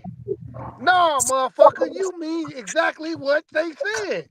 They just picked up on it. You don't think the fans smart enough to pick up on it? Green says he's not one of those guys. And then went on to say that what he does is very calculated, and he's not going to do anything to somebody or to somebody who's going to do something back to him. This isn't really my lane. Hey, listen, I was about to say, listen, they out of my weight class. You know what I said? I said this, I think, before AZ came on. I said, fight. Draymond is not, he ain't no real tough guy, for real. And I said this, if that's what he said, because I didn't see the interview, I just got the pieces. But in my opinion, I said this, Kenyon Martin whooped Draymond's ass. And that's just my opinion. And Draymond ain't gonna do nothing but what they allow him to do on the court. So far as being fake tough, I'm gonna get that a thumbs up. Do that takes away from what Draymond accomplished? Hell no. That's all I'm saying. That's crazy. Hey, he got to think about it from this standpoint, though, right? He come up from an era where motherfuckers can run in the stands and only get suspended half the season. Run in the stands and jump on the money. That's the era Kenyon Martin from. When you can run in the stands and jump on fans, dog, and be allowed back into the league. You see That's what I'm crazy. saying? So you know what I'm saying? So to say, oh, he a fake thug, no, he just come up at a time where you will get. We see what he did to Jordan Poole. So when you say, oh, this a fake tough guy, how is a fucking fake tough guy? And the dude push him in practice, and he give him a raccoon, turn him into a raccoon. Yeah. So And I when get that. and that's reactive. That's basically what he said he's not. He's not reactive. That was reactive. You see what I'm saying? That was proof that he is a reactive motherfucker. It's just he ain't finna do that. He means more to his team than Charles Oakley, than Allen, than motherfucking what's the brother name? Anthony Mason, R.I.P. Them type of player, Buck Williams. He means more to his team. You see what I'm saying? So it's come from hating. You know why? Because he was the #1 pick. And he is from Saginaw. But even though he always Oak Cliff this and Oak Cliff, Texas that, but you from Saginaw, and then Draymond exposed that. Like, stop lying, talking that fucking Dallas, Texas shit. You're born and raised from Saginaw. You went out there as a teenager. See, he don't like that. He wished that he had Draymond's career. He sure do. Let's just call it what it is, man. He do this to everybody, dog. He do this to a lot of people he don't like, dog. Kenyon Martin a hater, man. And he always try to tell me this then. Yeah, he hit Karl Malone. Yeah, he did knock out Karl Malone, but he told you he did that for Zeke. Karl Malone wasn't really known for being no Charles Oakley neither. He was just a tough guy who was just a big ox. He wasn't known for no Charles Oakley. I ain't never see him go head to head and try to fight Kevin Garnett. Let's check this out I'm right just quick. talking about Kenyon Martin. I ain't like it from my standpoint, man, because I know, like, you weren't trying to fight those same players you talking about, and you played in the league when they was there. But you want to try to group yourself with them. But Draymond don't get no clearance because he ain't that. Why? Hell, statistically, shit, he's better than you. Y'all want to talk about injuries and all that? It ain't my fault you don't take care of your body, man. What Zebo telling? Where I'm from, bullies get bullied. Mm-hmm. I love Draymond to death. I love what he's done for the game, for the Warriors, where he's from, all that. Ain't nobody punched him in the shit, dog. Let's call it what it is. Let's call it a spade. Ain't nobody from him team or the other. They'd be like, damn, you see what he did to Draymond? Hey, you know what? He just bringing out what we've been saying. The league is changed. Yeah. It's a whole different league from when Kenyon Martin played. But who did that to to now. Dennis? Yeah, that was my same point with him to try to group himself though with the Charles Oakleys and Anthony Masons of the world though, and say Draymond is that, and he is basically a modern day of that. Oh, but he ain't like you talking about 20 years ago, 25 years ago or more. That's what I'm saying. So it's a different. You Is trying you to judge him on that? You know what I mean? That's what I don't like about Kenyon. And to say who will win in a fight, I don't know who will win in a fight because shit, nobody knows. It's just because opinion. shit, Draymond came 5 years after the Malice in Palace. He was drafted like 5-6 years after that. Yeah, it's nobody knows. It's all opinion. Nobody knows for a fact that either one will win, but you could give an opinion on what you think, but that don't mean that's true. It's an opinion. Yeah. I guess we looking at it like I ain't never, Kevin Garnett, he played in Kevin Garnett's conference, bro. And you already know how Kevin Garnett is. Kevin Garnett talk crazy to everybody. He played at your position. You ain't never try him. That's what I be. Now that's dig. And if that's the case, he ain't never tried you. Well, guess what? That means something then. That all y'all calculated then. Not to Only fuck with ones this that wasn't motherfucker. was the Man, Charles Oakleys. You trying to put yourself on them. But no, you can't. You can't no, put yourself on them because if everybody you is saying you better calculated. than them, then that means Everybody is you can't. calculated. Hey, listen, man, that was finna be my whole point, huh? That's why I ain't like the statement, man, because everybody is to a certain extent, man. So for him to say that and then say it about somebody that come from the same town, y'all born and raised from the same town, and you still see Draymond be punking a lot of people, well, there's a lot of people that shouldn't be talking if they know they can't get in the back and forth with him, and they ain't gonna want it to go escalate.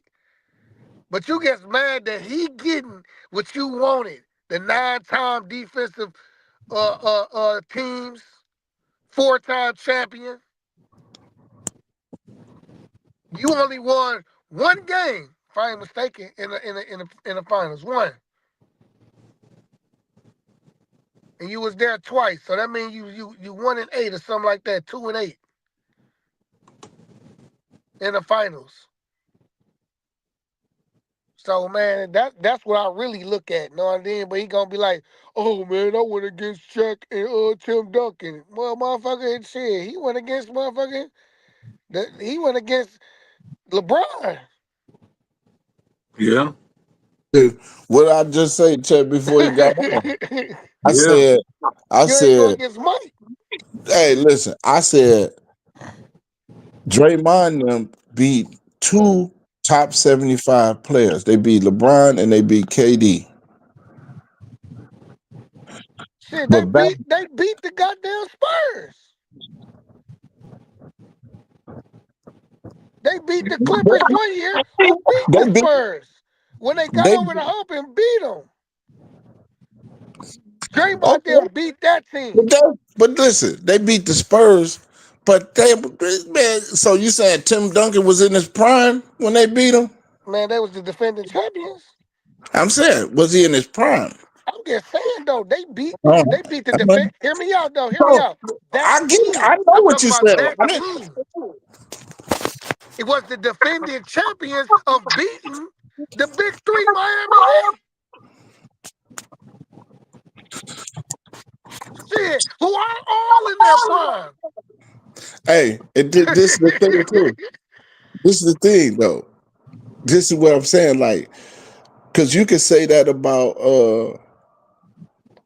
when Mike beat Magic. yeah, Magic wasn't in his prime. He was on his way out.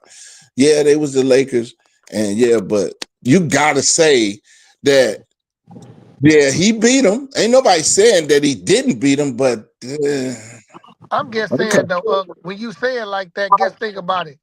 Magic, think about this though, Magic retired. This why I say Magic was still in his prime. Magic, matter of fact, Magic was in his prime. Him and Worthy and Byron Scott. It's just Byron Scott and Worthy got hurt during the series against Mike. It wasn't no Kareem no more. And that's what Jordan told Magic when they had the famous handshake when the season first, right before the jump ball. That's what Mike said. You ain't got Kareem this time. Yeah, but listen, 16 years in the league, that ain't, man, bro, that's not your prime. That's not It prime. was 16 years in the league. That was like his 12th season. He came in 80. Yeah, that was like his 11th season. And then he because he retired in his 12th season. I know. That was the year after that, 92. That was the following year, the following season. But you got to think about this. He also took 3 years off and came back and tried to coach the team and then put the clipboard down and put on a jersey and led them to the playoffs. Yeah, but that, you know, that. I'm just saying, though, cuz. I'm just saying, though. I ain't giving that. This ain't even the same. Listen, this ain't even the same team. His whole team is youngsters. Well, but that just goes to show. That goes. But he took 3 years off. So you got to look at it like to say what was Magic Prime. We will never know. He caught HIV when he was at the peak of his talents. Listen, that's and then left and came back to a whole different league. From when he left and came back, it wasn't no Shaquille O'Neal's, Penny Hardaway's, and Grant Hills in the damn league. You see where I'm coming from, though? Like to say that was his prime, and he was still just as effective with all these great young goats that became goats themselves. Kevin Garnett, rookie year. Magic playing. And when you go and talk about it, they said he was busting everybody's ass at that age. Yeah, they say that. They were like, yo, man, we couldn't believe we couldn't stop him. Like he was still just as effective without Kareem. With a whole bunch of youngsters, some Eldon Campbells and Eddie Joneses and these kids. No, but when you can play, that's what me and Chet was just talking about earlier. When you can play the game, you can play the game. That's just what it is. It's the difference between a player and a person that can shoot or a person that can score. That's just because you can score, anybody can score, but can you play the game? Yeah, I can't argue on that. I guess saying like I statistically, we've been saying that that LeBron prime is over for a long ass time, but I ain't gonna lie, this the longest goddamn prime I ever seen in my whole life. Well, this the point. This is what it is. This is what they judging LeBron on, and this is what they judge everybody on, because your prime. Because you remember, the last time he led. When's the last time he led his team to a championship? He led them. What was the last championship? 2020. Which one was that? No, I'm saying, was that Anthony Davis? Yeah. Okay, so now you got to go back to Miami. No, that wasn't Anthony Davis. He was the Finals MVP, and it was clear cut. He was the best player on that team. He was gonna be the MVP. But see, LeBron.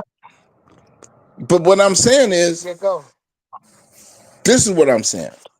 He led the Miami Heat to the championship. He carried Cleveland to the championship. To me, that's when you're in your prime. Now, if you ain't led nobody like you previously did, because you have to do it once to even be considered that guy, right? So if you led them okay, that's in his prime. Now you do it consistently, that's in his prime. But once you start falling off and you can't get him back there, or something happened to them, you're not in your prime no more. In my book. Now I might be wrong. Somebody can say they own way. That's what I think. So that's why I was saying about when Magic wasn't in his prime, because he was no longer leading them to no championships. He did. That's He why I led them said that that. year. And he was the lead MVP in 1990 over Jordan. He was just the lead MVP the year before. He come in the year after. Both years is without Kareem. Matter of fact, yeah, both years without Kareem. He had 3 years after that without Kareem. Right. Because they lost in '88. I think Kareem retired the following year, some or that year that they won it. You got a They lot of did echo back-to-back. coming from your recording. You say what? You got a lot of echo coming from your recording.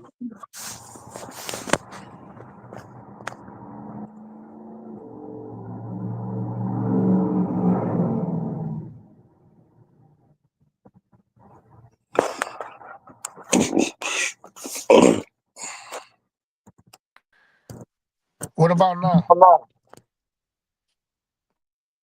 Testing. What about now? You sound great. Okay. It's a lot of when we do it in comparison like that, it's kind of like different. I'm just saying the man was just an MVP of the whole league the previous year. And then he lead his team with a rookie center and goes on to win. No, I think that was like his second year. I think Elden Campbell came out in Now, who you talking about right now? Magic Johnson. Because Magic Johnson, he had just, he was the 1990 lead MVP, the year the Pistons won it. He was the lead MVP. The next year, he lead an inexperienced team to the finals. That's damn near like how LeBron did in 2018, when basically they were saying that he was out of his prime. But he led a team to the finals that shouldn't have went. You see what I'm saying? So who's to say Magic was still in his prime? Cause we seen him. See, like we seen him at his best. That one. But He he wasn't. had more weapons. But I'm just saying that we seen him at his best, regardless of what he had. Cause that's just because and then I'm biased because I've seen him. You know what I mean? And I'm like he ain't the same. You know what I The mean? last time I checked, he was the last person to have 20 assists in the finals. He had 20 assists against Mike them, the game one that they won. They only won one game. Right. We gotta think too. We gotta think too that they had injuries during that series. Nobody want to bring it up. Critical injuries in that series that turned that series. As great as Mike was, man, we gotta acknowledge that. They had a full strength, young, hungry Bulls team versus these broken up Lakers with some rookies, some 1 and 2 year players, Vlade Divac, Elden Campbell. These are starters on their front line. Right. You see what I'm saying? Like, so when I look at it from that way, I'm like, shit, who was to say? He just was the MVP. Who's to say it was like that wasn't a prime year for him? To me, that was one of his best years. Go and look statistically. You're back echoing, cuz, but I don't know what to tell you. I don't know what, because I ain't Now you good. I don't know what you doing, cuz. Oh, okay. That mean I have the device too close to me. Okay. Know what I'm saying? Apologize, everyone. That's just that's one of those ones. It's subjective. I gotta give it. It's subjective when it comes from that part, because he had less to work with, and he still was playing at an MVP level. And hell, you see what he did in the All-Star game in the Olympics the year you know what I mean? So it's like, man, Magic still had it. It's just, you know, I feel like his prime wasn't gonna probably be over until like probably 94, 95 season. I still think he was in his prime, and that's why it was so unprecedented. Not just because of all the ramifications, neither. I was just talking about period. Even if it would have been by injury, people would still say that Magic Johnson, his shit was short, as dominant as he was, because he had what, 9 finals in 12 seasons? Man, Think about that. that's some crazy shit right there. Can y'all see this right here? So he really played more years than 12 for the average player. Yeah, because what you think, that's a whole half a season. If you think like 9 finals, that's at least all those games. That's at least 3/4 of a season. You know what I mean? So it's really one season. Basically, it's a whole nother season when you count all the series going up to each final. And the intensity level, hell yeah, it's So that's equivalent. a whole season, basically another whole nother season. Because what the finals back then was 15 games. I mean, to win the championship, you had to win 15 or 16. No, it was 14 games back then because they changed it to they took out the because it used to be the first round used to be 5 games. Remember? Yeah, it's a 5-game series. So really, so 14 times 12. That's damn near a whole season. You know what I'm saying? That is a whole season. You know what I'm saying? Because 12 times 12 is 144. That's down there, and it's only 82 games, so that's down there 2 seasons when you think about it. Hell yeah. So that's what a lot of people don't look at when we talk about Magic and Bird, them and motherfucking Mike. Like Mike found that shit out that when he went to three straight finals, it was hard. It would have been hard for him to come back a 4th year, man. As great as he was, know what I'm saying? And strong minded as he was, I still think about that when they talk about when they be like, oh yeah, you can tell me he can't win 8 straight, but he can win 3 and take off 2 and 2. Why he can't get not win on the back end? I'm like, because I'm looking at the games and the possibility of injury. And there too, you gotta, because people will catch up to you. It's just like what we was talking about with Patrick Mahomes. The league then caught up to Patrick Mahomes. And he was a head and shoulders above the league for a few years.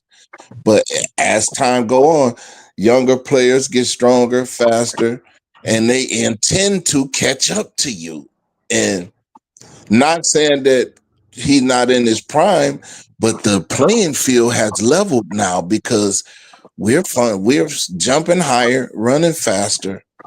And then we didn't have time to study you. Not only are we more athletically inclined, we are mentally inclined because we studied your game. We studied what you like to do. And so now we done caught up to you, if that makes sense. Hey, nah, on the outline of your argument, you're 100% correct. Like on the outline of it, the inside of it, the schematics of everything. When it comes to Patrick Mahomes, what it is people done caught up to him and Kelsey. Kelsey is older now. And he can't, and that there, like that for sure target that he on his safety jacket has aged. And he don't have Tyreek Hill to save him, to cover that now. Man, wasn't he a big safety blanket? Yeah, man. So when you ain't got that big thing to go downfield like that, like your tight end can't be as productive as he used to. Plus he's getting older. Like he's legendary now. I think he's been in the league like 12 years now. So you gotta think like Travis Kelsey is older now. You know what I'm saying? And they don't got Right. nobody that can stretch the field for them to leave the rest of the field open for them like that before neither. So like that means Mahomes got to do more, and he Right. can't with that And offensive line. He can't. he's getting older and having to do more. So now it's like like I said, they catching up. They caught up to him No, that's because why I say even it yeah, applies so much yeah, on yeah. layers of it. And so that's the same way with now. Am I saying Patrick Mahomes is not in his prime? That's not what I'm saying. Because you could be in your prime, but now the young boy, the young guy, you catch up, and your pieces around you. That's like your pieces make you better. So that's one of the points, Chet. That's one of the points that I made when we was asking who makes the quarterback better. Does the quarterback make the receiver better, or does the receiver make the quarterback better? Now he just said he don't have Tyreek Hill, he don't have Kelsey. So it's saying that he would be better if he had, right. The receiver makes the quarterback. You know what I'm saying? And that's it. I've been saying that for years, but he just confirmed it. That's what it is. You can't get around that. It is And just you what know it is. what? Because it's so subjective, and I want to let Chet go on it though before I get into it. What you think about what he said? What? Because we had we had a show with that before. Somebody background sounded crazy. What's the question though? He's talking about who makes who better, the But quarterback or the wide receiver. He says the but wide but receiver that's makes the the quarterback better. age-old question. It's almost like what came first, the egg or the chicken? Because it's sad. Yeah. It's really sad because if you're a good quarterback, we just seen it the other day watching the NFL. If we had a better quarterback with what you call it was a couple missed passes from some people over this Thanksgiving holiday, but if you had better quarterbacks, I think that it would have been in the spot. But I believe if you're going, this is what they should do to clear this all up. Yards after the catch. Remember, we talked about this. If you got this guy named Arch Manning that is throwing -5 yards on his pass, on the initial pass, they're getting 60 yards. Is that attributed to that quarterback, or is it attributed to the receiver that is shifty enough to find his blockers and get the 60 yards, which is a net of 55 on this guy because he threw it? I mean, it's 65 because he threw it -5 on the first. So that's an inflation of numbers if we really look at it as a whole, to say it's got to be the receiver that makes the quarterback. The receiver. In that sense, statistically in that sense, that's just like with a place money in basketball. Yeah, in that sense, he makes the quarterback better. He makes the quarterback better. His receivers does. But in a sense of this, because all a wide receiver job is to do is to run the route, right? Listen, to run the route, because it ideally his job is just to get open, no matter what the route is. That's what make you a great wide receiver. You see what I'm saying? But if you are excellent at route running and catching, whether it's possession or you can get yak yards, either way it goes, what makes the quarterback is the person that can get the yak. You see what I'm saying? But the quarterback still makes the receiver because he can protect the receiver when a receiver can't see. So he has the advantage the receiver don't have. The only To thing the throw the receiver ball in a sees, way to not get hit, all that shit. all that protect him. So he got to be good at that. And that's what makes the receiver have longevity, and that's what makes the receiver able to make a big play. So it is the quarterback. That's why I say it's subjective because it is the quarterback. The quarterback gotta be cerebral enough. His IQ gotta be up enough, and his arm talent gotta be there in order to perform perfect throws to put away from the defender, if able right in the bread basket for the receiver to catch. Spirals, not no Yeah, wiggly wobbly ass shit. So and when the that's motherfucking when the ball come, I done seen a lot of players make plays with the wobbly ass passes, but if you throwing them spirals, them damn Marinos, you throwing them, that's why everybody still say he the GOAT. And he ain't got no Super Bowls. Because they talk about the perfection of his balls, motherfucker, going to the receiver. Well, this is what I say. This is the reason why I say is the receiver is the receiver too. To add to my point, It's a after go ahead. on the line, first of all, you got to get open. It's a motherfucker trying to defend him to stop him from going where he want to go. Right? Then on top of that, he's got to run his route. Then when the quarterback throw the ball, he still got to fight with this motherfucker that's defending him to even catch the ball. So, and then if he catch it, he makes the quarterback look good because they normally say that was a great pass, and then it was a hell of a catch too. You see what I'm saying? So Hey, my thing no, is, hell yeah. Sometimes it's like that. We that's done what I'm had saying. So, conversations like, yo, did you see that throw? Just like when you talk about this right here, right? We talking about the Super Bowl catch of Santonio Holmes against the the Arizona Cardinals, right? Hey, listen, that catch is the best catch in Super Bowl history. I don't want to even argue with nobody. But guess what? Man, that goddamn throw, dog. yeah, but this is the thing. Because That he's throw, under pressure. that He's throw. under pressure. He's throwing into the defense. He's doing right in front of. He's throwing over the defense, right? And So did which one you talking about? You talking about the one in the the end last zone? play, the last scoring play of the game, the one that won the game? That was in Santonio the end Holmes, zone. Ben Roethlisberger's to the Santonio Holmes is the best game-winning play in NFL history. You That's the echoing best again, NFL cuz. catch. That's the best NFL catch in NFL history. Ben Roethlisberger to Santonio Holmes against the Arizona Cardinals.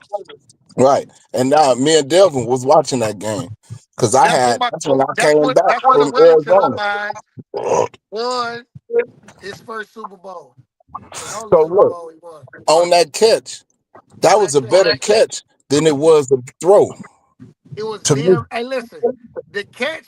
Listen though, but when you think about the throw too, it's like it gotta be because it's double coverage.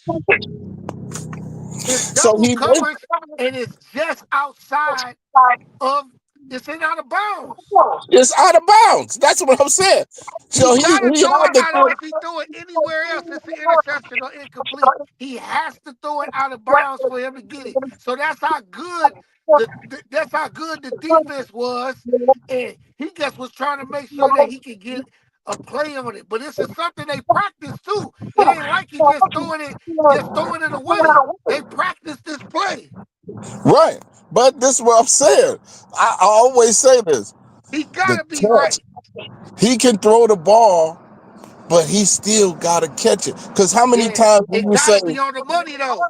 In this well, I'm situation, saying, it gotta be on You the money. echoing, cuz. well, no, that wasn't on the money. That was out of bounds. He was reaching out of bounds. So he had to throw it. So he had to catch that motherfucker. That's what he had to do.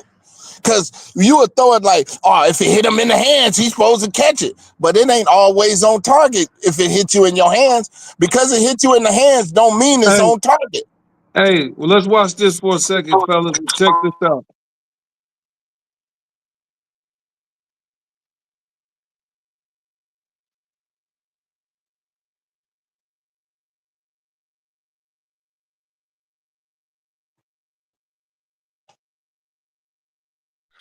Let's relive the play then.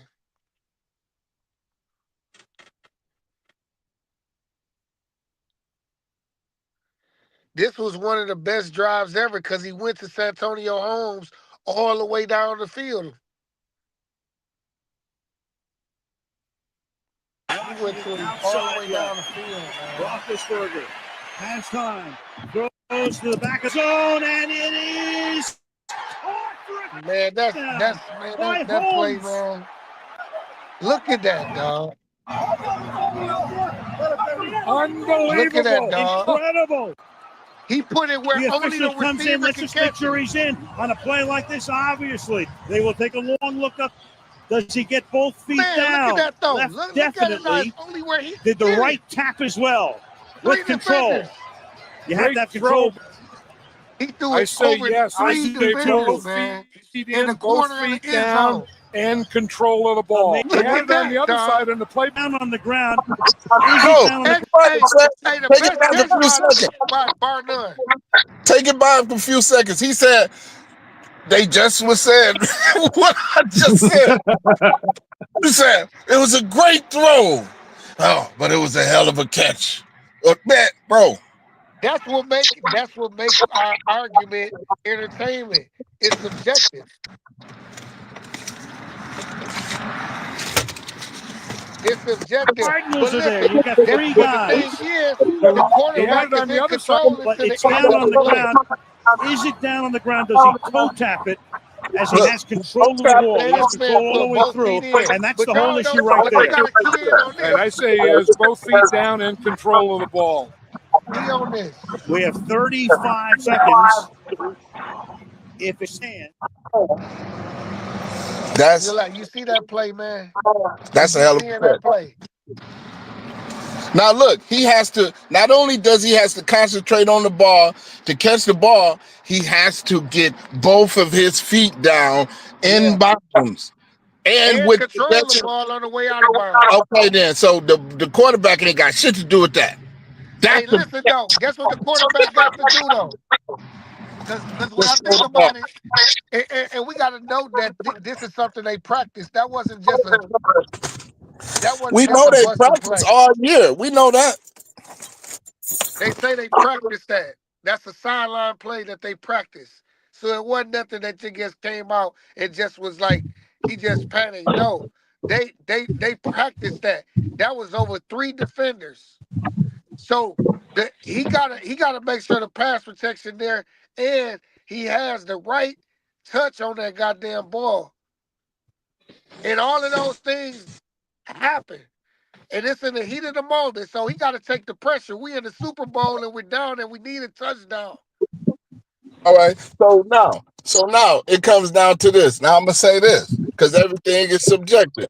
So who won the Super Bowl? Was it Roethlisberger or was it Santonio Holmes? It was Santonio Holmes because he the one who caught every first down, including the game-winning touchdown on that drive. He was the only one. That's the only person they went to. So that's what I'm saying. So now what I'm saying is, so it comes down to regardless of how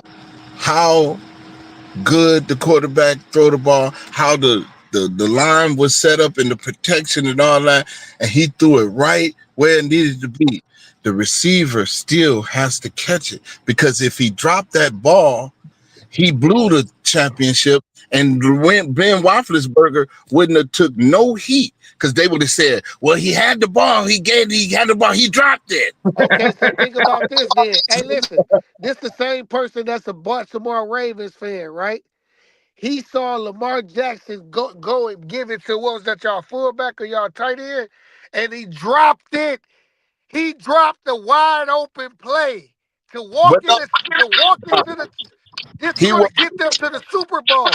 Yeah, but that was that throw. That throw No, it wasn't, bro. It was right touching. It was a touch pass. It was a perfect throw.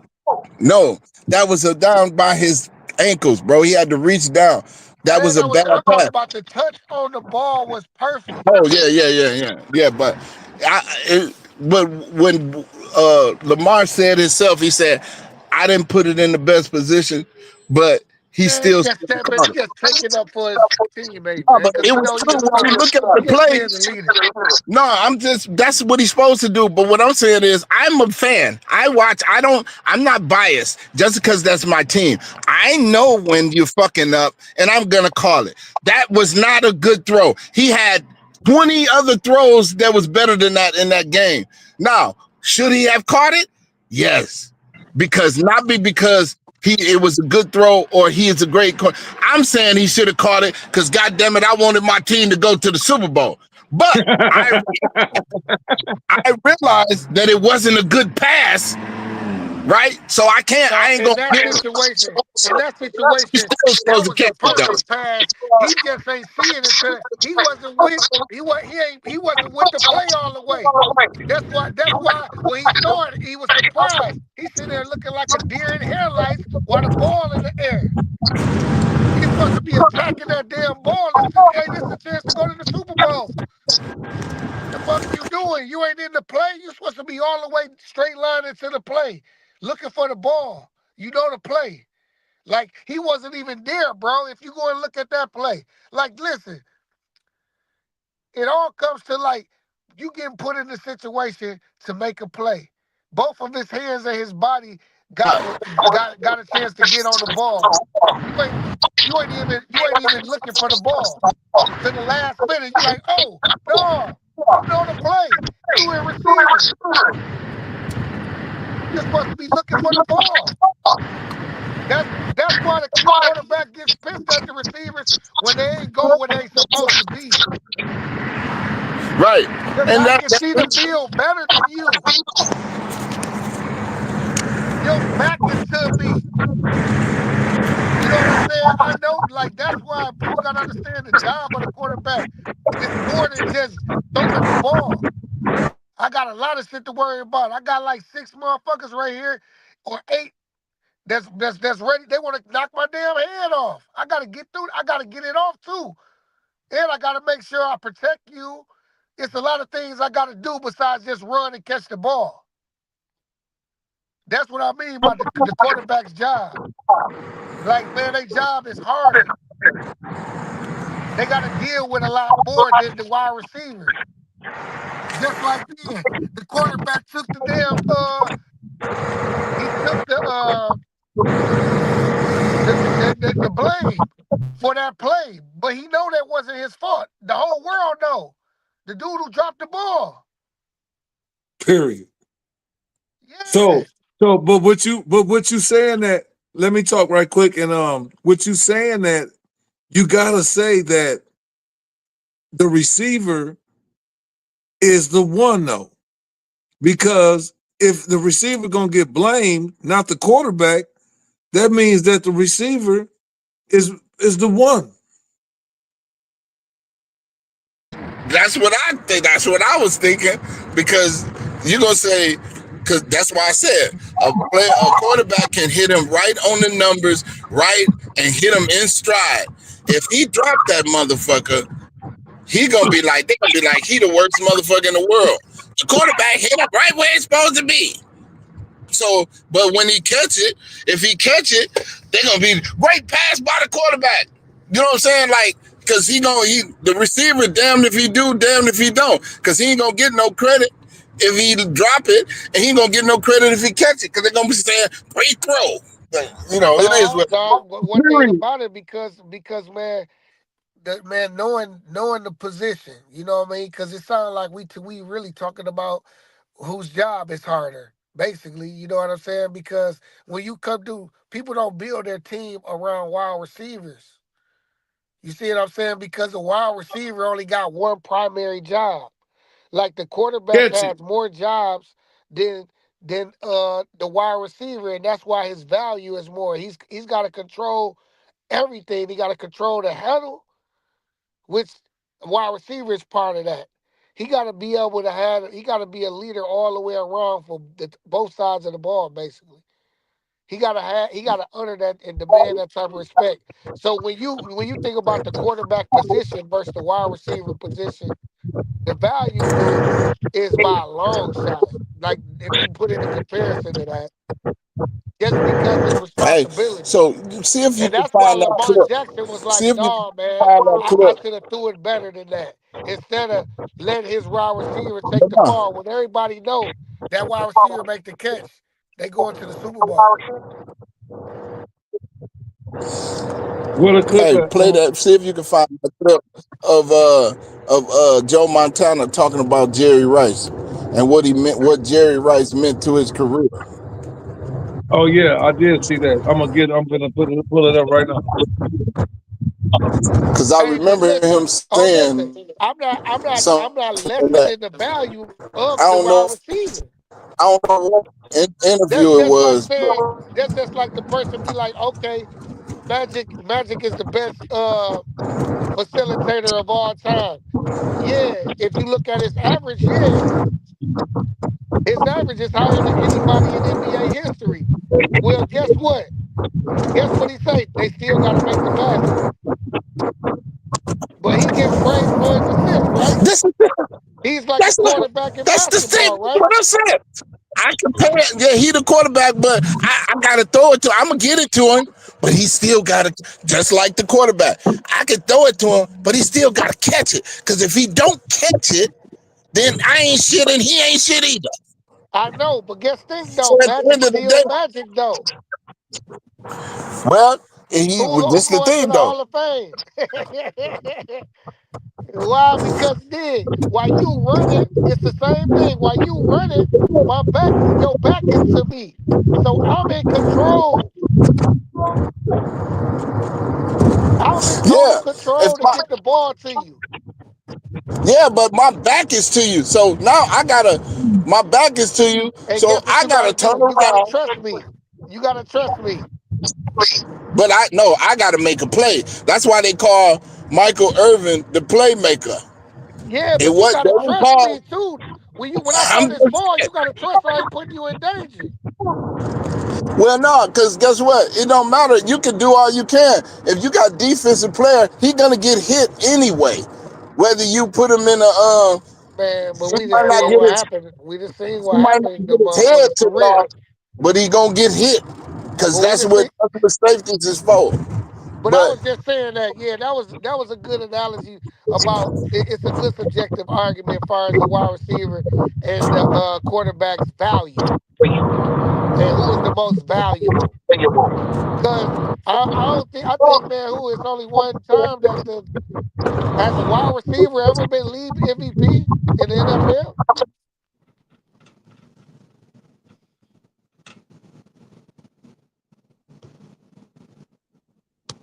if it ever was one, why wouldn't it be him though? I don't know nobody else that could Let's possibly. let's check out the video he requested right quick. Check this out.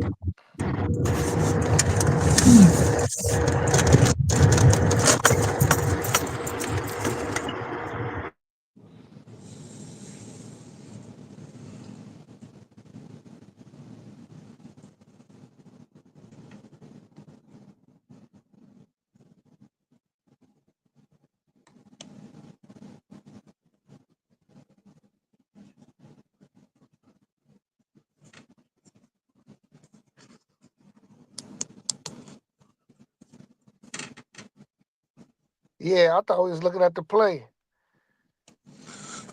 I thought he said he wanted to hear what he had to say about him.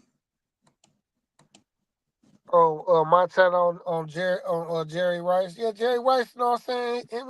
He the GOAT. That's would be a whole other subjective argument.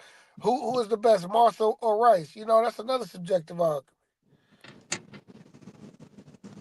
You said who or who? Who is the best, Rice or Moss? Like that's another subjective argument.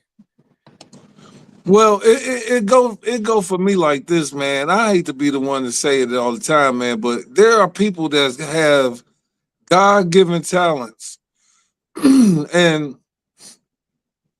through those God-given talents, sometimes you tend to not work as hard as the person that has a great work ethic plus talent. And it's kind of like you got to look at it like this, because you could say this. Who would be better with? All right, so you say Moss and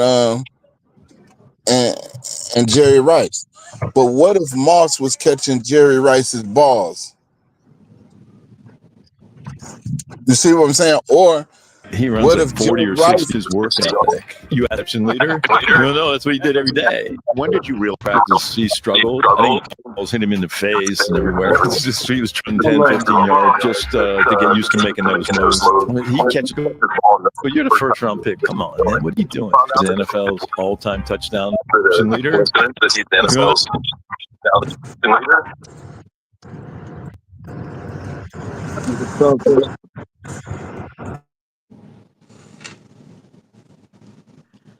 Hey, I can get it. Like that's one of those subjective arguments, though, as far as the quarterback and the wide receiver. Just like we can apply it to a lot of stuff. I guess feel like the quarterback has the harder job because he's in charge of everybody. You know what I'm saying? Like he got to make sure everybody on the line right. He got to do a lot of stuff. You know, he got a lot of responsibilities. But all the wide receiver got to do is his primary job is to make a play. You know what I mean? So that's no, I said no matter what, he can be weak and a weak blocker. You know, he can be a weak route runner. But if he know how to get open and get a play and make a play, he gonna be valuable. The quarterback gotta know in these day and age, he gotta scramble a little bit. He gotta have scrambling ability. He gotta be able to read defenses. He gotta be able to read a playbook they probably got. Man, do you know what kind of IQ you gotta have to be a quarterback? Like, man, you got man, it's a serious job, man. It's damn near like having a PhD. For real, because all the plays and stuff, that's why a lot of quarterbacks end up being coaches because they understand offenses and defenses because they got to read both of them. I wasn't saying that about whose job is the hardest. I'm But that's what saying, makes them more valuable. well, this is what I'm saying. The quarterback can do everything, set everything up, and do everything perfect. But if that receiver don't catch the ball, it don't mean shit. All that shit he did was for nothing. That's all I'm saying. So he has to catch the ball for him to get, because guess what? If Jerry Rice don't catch them balls, the yards don't happen for Montana. That's all I'm saying. The job is harder. That's all I'm saying. That's all I'm saying. Hey, that's a fact. But guess this. There's never been a wide receiver to win the NFL League MVP award. But well, listen, you can say that. Hold on. But Jerry Rice finished second in MVP voting in 1995. Randy Moss received votes in his rookie year. Because it's biased. Those awards are given. They ain't earned. Received one first place vote in 2021, the same year he won Offensive Player of the Year award. So they be noting these people, and some people like Jerry Rice, he'd have been got votes before. He's just the person who got the highest. He the person who came the closest to winning it. But guess what though? While he was second in MVP voting, it was shared that same year with Brett Favre and Barry Sanders. Well, okay, but this is the thing. Well, you talking about an era and a time where it was rarely when Montana played. It was probably one. I think it was only Warren Moon or Randall Cunningham. There might have been two black quarterbacks in the league. So, like I say, you can't get away from these 2 points. The point is, the first point is, awards are not earned, they're given. You could tell by with the Shaq, Steve Nash, debacle as far as the MVP go. Now, they're given, they're not earned. Well, everybody knows Shaq's supposed to win that damn MVP, but you know what?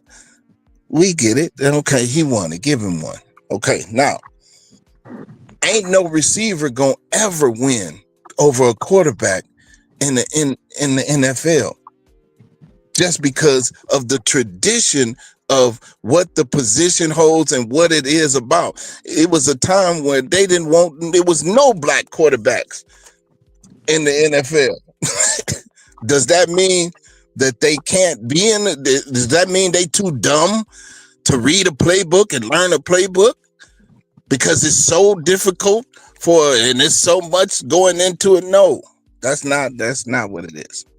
So yeah, you can say that, but it's biased always when it comes to, just look at what's going on with Shedeur Sanders.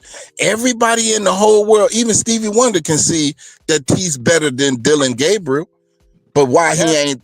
That's I'm a just whole saying. different. That's a whole different Well, story. I'm just making the point of. That's a I'm whole making a different. point. That's a whole different point of view of where we was going. No, I'm making a point. I'm saying the reason why Jerry Rice didn't win over Montana. That's what I'm saying. That's the reason it why. wasn't over Montana. Oh, well, whoever. He did win it over Montana. I think he was a He won Super Bowl MVP? Yeah, he was a No, Super I'm Bowl talking about MVP. MVP. You said MVP of the league. Yeah, but no, he was second in '95. Okay, so he never won it, is what I'm saying. And I'm Yeah, just but that's the explaining highest a wide why. receiver ever was, and he is considered the GOAT Well, I'm saying, this is my point. of the position. I'm saying that it's a And he had reason to why go he didn't. against Barry Sanders' best year. Well, And Brett there Favre's is, best year. They had some of the best years in NFL history that year. Just so happened when he was revolutionizing the wide receiver, because it wasn't always a passing lead also. right. So that's what made he the one revolutionized the position to the point that you can damn near build around a wide receiver if you got somebody of that type of talent. But people ain't running up a hill all off season and really on their craft as that. He was special, his work ethic. You know what Well, I'm saying? however, So and look at his durability. You know what I mean? So when we talk about the wide receiver position, it's been acknowledged. I don't know why Calvin Johnson didn't get a nod or something, at least some votes for the see year what that I'm he saying? had. You I'm know, just Randy saying. Moss really, if you really want to think about it, And guess what? Randy Moss had his best year that he ever had in his career, his first year with Tom Brady, right? Who was throwing the ball to Kevin Johnson? Right quick, off the top of your head, right now. Calvin Johnson, who was the quarterback? It was Calvin Matthew Johnson. Stafford. No, Nope. Calvin Johnson. You talking about? It was Matthew Stafford. No. No, before Why him. not? It was before Matthew Stafford. Calvin Johnson was before Matthew Stafford. See what I'm talking about? Scott Mitchell. Think about Hell no, I went on damn Scott Mitchell, man. That's the '90s with Herman Moore and all that. I went on damn Scott Mitchell. See, I'm just throwing names out there though. I ain't Who? saying Scott Mitchell, man. It was some, I don't know, man. Right. But you remember Calvin Johnson though, Yeah. because he was doing what? Catching that motherfucking ball. Yeah, That's but I'm talking about the year what I'm saying. that he had the 1,800 yards. Well, no, he would, but that ain't. I'm saying he been Damn near making had them plays. 2,500 yards. He was making them plays before that though. This is what I'm That's what I saying. was talking about. He was making them plays and making them incredible catches and one-handed and all that shit with three motherfuckers on him. He was doing that already. That's why you knew his name. That's what I'm saying. Like, the receiver makes the quarterback better at the end of the day. That's what you believe. At the end of the day. Because you can't even name the quarterback. I don't even remember his motherfucking name. That's why I said it. Stafford, Because dog. I That's what I'm don't. trying to tell you. It was Matthew Stafford. I'm gonna see. Yeah, man, it was Matthew Stafford, dog. I don't know how you don't know that. You know what I'm saying? Probably know what I'm saying. Like when he first came in the league,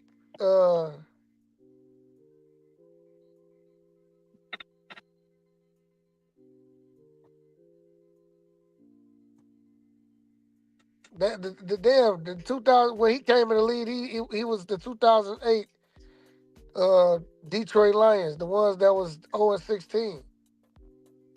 Yeah, that wasn't no Rob goddamn Marinelli Matthew was the fucking coach. Stafford.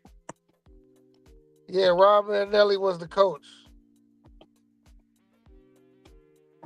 He was on a bad team. Yeah, most of his career was Matthew Stafford, man.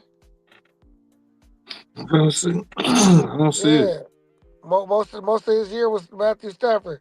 When he first came in, it was Kitna, John Kitna. I mean, what's that? No, the nigga that be on his first year, the nigga that Dan Orlovsky.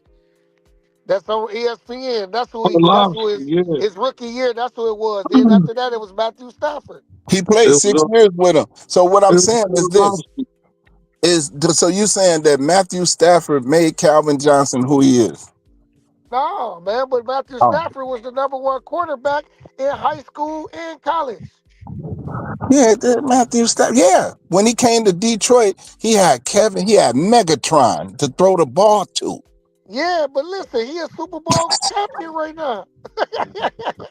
Yeah, but he went to a team that had the best defense. That Matthew Stafford did not win that Had the Super best Bowl. defense in Detroit Listen, no, with he didn't. Ndamukong and Suh and No, that wasn't the motherfucker best. Nick They wasn't the Fairley, best. yo. They wasn't the best, And but they Dre, was good.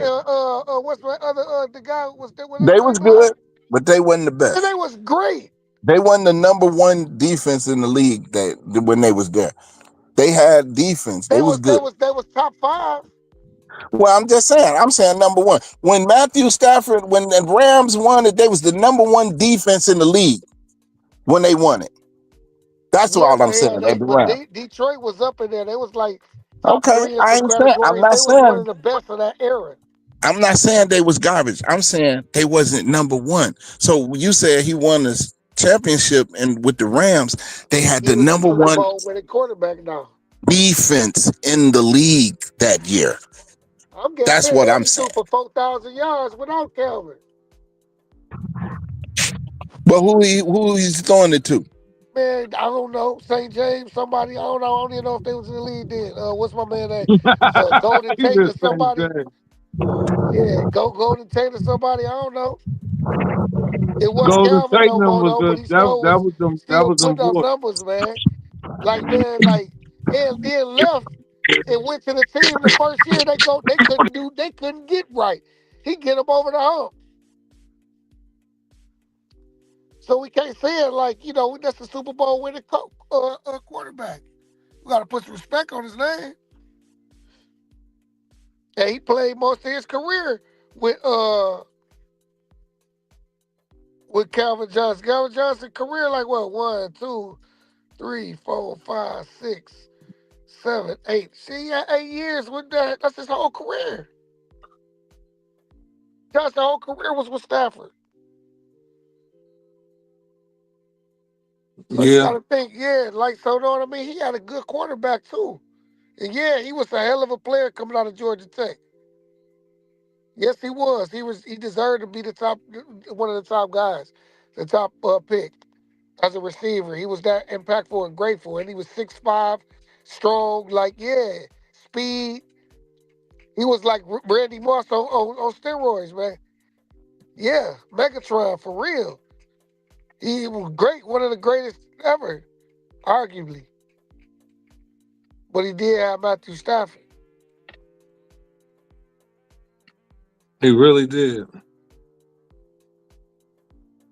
And that's the difference between, him and a Chad Ochocinco, who also had to get passes from John Kitna.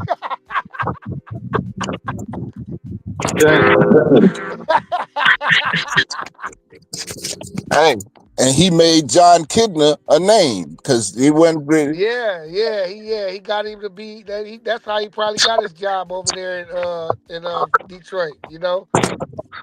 Knowing that you can play with a superstar with a great wide receiver, you got to know how to be able to do that, or you ain't gonna be able to do nothing. But when you mention Shedeur Sanders we talking about a whole different thing. The podcast will not end because of mentioning that name, because those receivers, we don't know them at all. So that's that's what I'm saying. In some cases, you definitely have a point, but in some cases, I have a point too. Because Shador No, I Sanders was making the saying boys that. look good. We Year did seen what they've been looking like with other quarterbacks. what year did No, Calvin I Johnson was come? saying. No, listen. You missing the reason why 2006. I mentioned it. Huh? You missing the reason why I mentioned uh Shador Sanders. I mentioned Shador Sanders to bring the point to light that black quarterbacks don't get respect, so they always honor the white quarterback over the black quarterback. That's what I was saying. So now, when it comes to the black athlete, the black wide receiver, he's not gonna ever win the MVP over the white quarterback that's throwing him the ball. That's why I mentioned that. Hey, So yeah, but even on one that even if we was to segue into that element of sports, we still got to get the facts of the matter too, because the irony of him wanting to have Dylan Gabriel is more than what you probably would think, because him, Dylan Gabriel, and the damn college coach all have the all got same the same agent. agent. I already knew that. I know. So That's why. they have interest They're biased. more They're, than what they're motherfuckers biased. probably that would look like on the surface, because And it's guess about what? some money. I want to get And these then guys a opportunity stats up. to get some money. Right. This is what I'm saying. So listen. So it has nothing to do. This is why I said it before. I wasn't talking about that. I said, now we know damn well that Shador Sanders is better than him. That's what I said. And we know Yeah, Stevie Wonder can see it. That's it's the all I'm saying. politics though. But they don't care if you better. That's the point. Yeah, So it's now, politics to it. Yeah, it's politics to it. That's that's making all your I'm other saying. point. That's But all. I'm talking about in the essence of this. I was saying that because that will make my point, because Shador Sanders is making those boys look good. Yeah, they making them look good. We seen what they But looked that's like why. But guess. when he bring light into him. His arm ability, his But guess. quarterbacking ability, man. Like his the way that he demands the huddle. But guess They what happened see though, it. He D? just not a flashy kid. Why This when is a real true why why when he quarterback. get down to the He making why those did he guys get better. down to the goal line and they take him out though? Why did they take him out? He drove them all the way down the field, and when it came down to getting in the end zone, they do the wildcat. What was that about? Is that about we don't want you to score? You're not going to be the reason why we get. They didn't want him to get 3 touchdowns in one game because Gilbert, what's that? Dylan Gabriel never did that, and he got all the opportunity. So they took him out when they was about to score and put in the wild. Hey, I understand that. Okay, It's still now the we got same some league. stats. We got some stats up there. And what we got? What we looking up there, Cheddar Bob?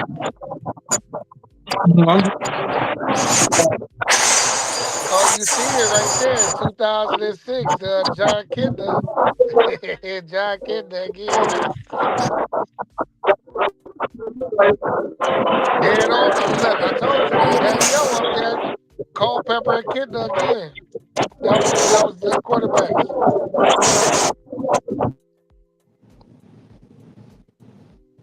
Yeah. I just muted you, Black Hands, until you're ready to talk. Yeah, because I think that's what was like the staticky in the audio. But yeah, you see that? Look at all of you. Matthew Yeah, Stafford. because I went outside. I came outside. Okay. Matthew Stafford, man. I done forgot about Sean Hill. Shit, I done forgot about Had Culpepper Jay 1 year. Culpepper. I was finna say Culpepper too, but when you think about it, man, Shador Sanders making them boys look good, and he is a quarterback. We already seen what that team looked like with different quarterbacks. 3 different ones. Yeah. So we can look at that team and be like, hey, this guy right here is the guy. He's going to make these guys better. And he's making the Cleveland Browns a better football team on the offensive side of the ball and inspiring the defense to go even harder on the defense of the ball, because the leader and the best player on the whole team is Myles Garrett, and he the one is all for Shedeur because he believed like this is what we need. And we're talking about the weapons he have. He don't really got no weapons. But when you believe, man, them boys go out there and put themselves on the line to make a play. They will. Yeah. But see, that's what's good about it, to where their team would want to fight for this guy to get the motherfucking ball, even if it is a bad pass. That's what's crazy. So now if you got the belief of, like you just said, your quarterback, you tend to, if you see your quarterback working hard, you're gonna tend to go give that extra umph to the shit. You're gonna go catch that ball that is overthrown. Read it right, and you tend to do stuff for people that have that luster about them. Like when Tom Brady came in there, serious as business. People started going to catch. Then when they won, they started believing that whatever he throw is really a catchable ball. Yeah. This shit is psychological, man. It's crazy. All of it is, man, when you think about life in a nutshell, man, outside of sports and everything. And I know I'm segueing into something different, but when you just talk about the mind itself, like, I know I missed the subject about the AI and stuff, and I'm mad that I missed it. We didn't even. I didn't even go into it because I was waiting because I wanted my son on there too. So I just said we was gonna do it probably another time. But we just kicking it right now. Yeah, because when you think about the element of just the brain itself, man, and that's why I say the quarterback has the more edge over the wide receiver, because, man, it's a lot that gotta go into. I gotta make you believe. I gotta breathe air to everybody in the huddle and have them on the same line before we even go out there to call a play and execute it. Y'all gotta be ready, you know what I'm saying? So the quarterback is in charge of everything. So of course he's and that was just on my point. And the hammer it was the Shedeur Sanders, what he's doing for the Cleveland Browns. Yeah, look at all these quarterbacks, man. I don't know if y'all seeing this shit right now. He making them boys better. With his skills on the field, man, the things he got to do. Well, no, he making them better because he's better than Dylan Gabriel. That's the reason why. He's better than him. That's why I look better, because he's better than him.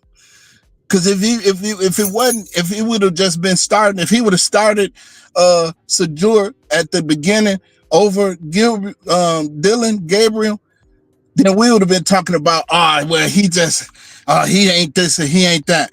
They'll be 500 right now at the worst. Well, you can say that, but you don't know that. He could have got hurt the first game. But what I'm saying is, the point I'm making is, it would be a different story if he would have started and struggled like Dylan Gabriel, because he is a rookie, right? He's a rookie, and you got to expect him to struggle a little bit, not be garbage, but just he's gonna make some mistakes. But it would have been he struggled in that game. But he showed resilience. That's the thing about the quarterback position. You can't even really never get caught with your head down when you're the quarterback during the game, because you got to keep an even keel the whole time, because everybody's looking on you and depending on you to have a good, clear headspace to be able to make the throws that's necessary, because it takes a lot of mind and brain power to be able to get that ball off, man, in less than 3 seconds. And you got to be built for it because that motherfucker Dylan Gabriel was looking rattled. We seen it. That's that mental. So, but you got to be built for it though. You can't just throw somebody out there and he's the quarterback. Nah, that's not how it works. You got to be built for this shit. Because, like I say, stars, they try to make him a star, and guess what? Y'all know before it's over, they're gonna make him a star. Y'all know he came from UCF, right? Dylan Gabriel. Remember they went on that run for a minute at UCF. And they were really doing good, and then he transferred over to Oklahoma. And hey, mute, Black Hand. Oh. And then he what? He transferred from Oklahoma. To Oklahoma. When he with Dylan Gabriel. Now, Dylan Gabriel is not one of those players where you think he came from a big school first. If without this NIL deal stuff and all of this stuff, he would have never been at Oklahoma to even prove that he could play with any of the big boys. But UCF is not one of those big schools, but they were becoming like one of the upset schools. Chet, he played for Oregon. Do you know Dylan Gabriel he played 6 years of college football? Did you know that? Yeah, then he went to Oregon. So now, then he went to Oregon. So now, how is it? Well, I already know why, but people just say. So he went 2019 to 21 to UCF, 2022 to 2023 Oklahoma. Then he went to Oregon for 2024, and he was the 94th overall pick in the 3rd round.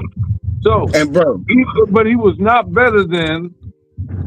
He still ain't. But this is my thing. We go into this all the time about people that get opportunities, not because they deserved it, but because they're preferred, right? I prefer him. Not that he's better than this guy, but this is my guy right here. But that's what it is. But and so Baker Mayfield wasn't his guy either. You know why? He don't like quarterbacks with bravado. This is the fancy thing. You see what I'm saying? This ain't got nothing to do with what we think it do. This is the fancy thing. He don't like quarterbacks that got bravado. He don't like the Joe Namaths. He don't like the Deion Sanders. He don't like the Baker Mayfields and the Shedeur Sanders. Well, this is the thing, and that could be his. I said preference. I said preference. Yeah, it don't I'm matter. just saying. That's the point I was making. But I was just talking about to the world and what the world may be alluding to, because this is not just me and you having a conversation. You know what I'm saying? I'm talking about just the view. That's his preference. And he don't, and this the thing, this the crazy thing about that. And you're correct. It's his preference. But so he would rather lose with his preference than to win with somebody that's not what he don't prefer. Is that crazy? Yeah, and to the detriment of the team. Right. That's crazy. Get rid of his motherfucking ass. His ass don't need to, and a motherfucker like that don't need to coach nothing, not even Little League. But guess the irony of that. He's a 2-time coach of the year, I believe. Yeah, but that was given though. That was given. All awards are given. So they preferred to give it to him. Shit. But accolades, that's always something to protect you, man. The accolades. I'm just saying, man. That's the way I think, though. Everybody don't think like me, but that's the way I think. Because to me, him coaching the Cleveland Browns this year tells me that he shouldn't have never been the coach of the year, period. He shouldn't even never been considered. And that's just my opinion. Now, where Stefanski come from? See, I Especially don't come even know. from a family of people that's involved in it. It's not he has nepotism in his because his dad was Oh, a coach. wow. So now, does that explain the coach of the year? You know what I'm saying? See that? He come from a history of you know what I'm saying of coaches and Right. you know what I mean. So he ain't earned that shit. They gave it to him. So anyway, but that's like I say, Man, he proved it already. He already proved it with his coaching job that he's doing this year. Proved that he's garbage, and he was given those things. Cause ain't no way you gonna sit up here if you a good coach, no matter if you don't like a motherfucker or not. If you know this guy is the best guy for the job, he's supposed to be in there. Now, if he's not in there and you're making the call, you garbage. That's all I'm gonna say. Can I ask a question to the panel then? What do you do? What Well, no, his daddy is what is the coach. I'm sorry, let me get that correct. His daddy was the coach. His daddy is an NBA executive. Wow.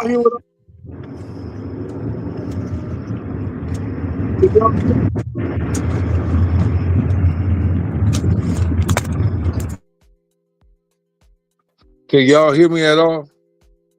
Yeah, I can hear you. Yeah, we hear you. What I'm going to ask is the question: what is the criteria for a good coach? Is it a coach that can bring the team from a losing record to a winning record, or always staying in the contention for championships, or always winning championships, or getting the best players, or what is the criteria for a good coach? I guess it's levels to it, and I'll go with pro first because you got a lot of people that got different attitudes, different backgrounds, different everything, and they're grown men with money. It's hard to deal with these people as a whole. So, what is the criteria of being a good coach at that stage? Because Mike Tomlin has been coaching for all the time. He won two in a while, but he's still considered a good coach. Well, Something's going on with your audio. You got to say that again for the people. Your audio is not that well right now. Something going on. Blackheads, did you hear what I said or no? I heard you. But go ahead, Keith, because you were still. Yeah, you need to say it again, so just to make it clear. Well, I was just asking about the criteria of a good coach. Is it that they have good records? Do they motivate teams that shouldn't win? What is the criteria for a good coach? Well, I'm gonna say this, and I'm gonna let AZ say. I'm gonna just say one point. One of the criteria, and probably the most important, is a good coach is never biased. So you can't be. I don't care what kind of team you got. If you're biased, you're gonna end up ruining the team's success in the long run. So that's just one. But go ahead. I don't want to take them all. So go ahead, AZ. No, you could have just went on here and said a list of things that you think the criteria is, and just that one. Okay, I didn't know if you wanted to chime in. So look, one, you can't be biased. Two, all right. The second thing is you must win your locker room.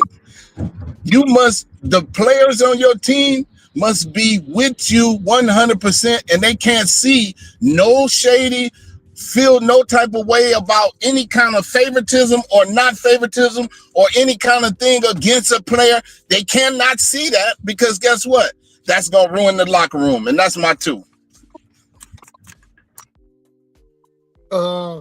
When it comes to, it's so many things that a coach got to have, but to be a great coach, because in my criteria, I want you to be great. I don't want you to just be good and just get by and just, I want you to be great. So to be a great coach, number one, you gotta have to master at least one of the systems. You gotta know the system better than anybody else, or up there with some of the greats on getting this system. And when I talk about system, I'll talk about the run and shoot, the West Coast, all the names of the offenses over the years. You know what I'm saying? So you got to at least have a system that you to master, so you can be able to give that and whole outlook. Like this, our identity. Just like on defense, also with the Bears with the 4-6, you gotta have, and the Steelers with the 3-4. Like, oh, this is our defense. This is what I run. This is what we master. This is how we're going to play. No matter what, I'm going to get the personnel to run these offenses. So that's number one. You got to have an offense and a defense that you master, like you know it like inside out. Two, you got to have be a player's coach. You got to have that trait in this day and age, because you got to understand your players' lifestyle outside of the lines. You see what I'm saying? That they got to know that you understand. So all you can do is be able to get. So connection is one of, and so what I'm hearing is that a coach almost should be a player as well. Should have been, because man, they got to be to play the game or something at some level, man, to understand the lifestyle outside of the lines. Exactly. You know what I'm saying? Because that's where your most respect gonna be garnered from. And even if you ain't, Mike Tomlin, the player's coach, but he demand respect and he got order and he know his systems in and out, and that's always been the identity of his teams. He just ain't had a quarterback in years. You see what I'm saying? Since Ben Roethlisberger. So you got to understand, like, to keep on winning and competing, you got to have that trait. And yeah, you probably ain't played like at the NFL level, but at some level you had to play at least college or something to understand, and then to been around the NFL and the NFL lifestyle and know how it works and what those players go through before they come into the locker room. Get them to make sure they balancing that shit so mind can be on the field to execute. And it's all your players. You know what I'm saying? Yeah, I think a That's a psychological. lot to manage. But that's how all those be great. When you think about the Bill Cowers, when you think about the Mike Tomlins, when you think about a Tony Dungy, a Bill Parcells, a Bill Belichick, when you think about these type of coaches, you got to know that those guys got all they legendary coaches because they understand outside the lines. Yeah. And they got their players to do stuff that nobody thought that they could do. So yeah, and they master. You know what defenses they gonna run. You know what offenses they gonna run. And no matter who the quarterback is, y'all motherfuckers got to find a way to stop it. And that's what makes the players be confident, because they be like, oh yeah, they can't nobody run it like we. We the perfect team to run what my coach is doing. We the ones. You know what I'm saying? yes, sir. And that's what make great coaches. When your team believe, man, the way we do our system, everything, nobody can do it like us. You know what I mean? They can't stop us. And that's what make those traits to me make a great coach. So it's kind of like in the lines of what Black Ant was saying. I guess put the systems in there too. Like those, since you gotta have a defense that you run, man. We run the 4-3. This is what we do. Or we run the Tampa 2. You know what I'm saying? Whatever we do, this is what we run. Yeah. And we the best at it. And that's what make a great coach. And I ain't never really played football at no level, but I understand it coming from, you know what I'm saying, being a big fan of the game, not the leagues, the game itself. Even if we was in the backyard playing, like the game of football. Yeah. I was just looking up this right here, see what I get. The winningest coaches, Don Shula.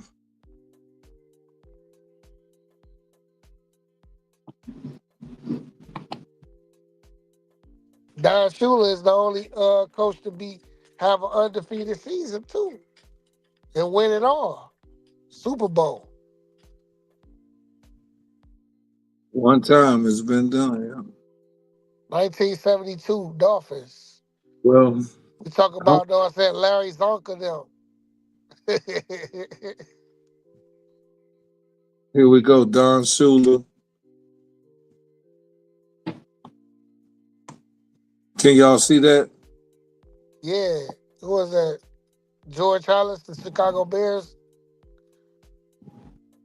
Yeah, Don Shula, that's that guy, man. Don George Shula, Halas, yeah, that's the Bears, the legendary Bears. Bill Belichick. Belichick. Andy Reid, one of my favorite coaches all time. He was on that great Mike Holmgren staff and from Green Bay back in the day that developed Brett Favre. John Gruden. Who else was on that? Mike Sherman. All those coaches was up under Mike Holmgren. All of them became coaches, good coaches too.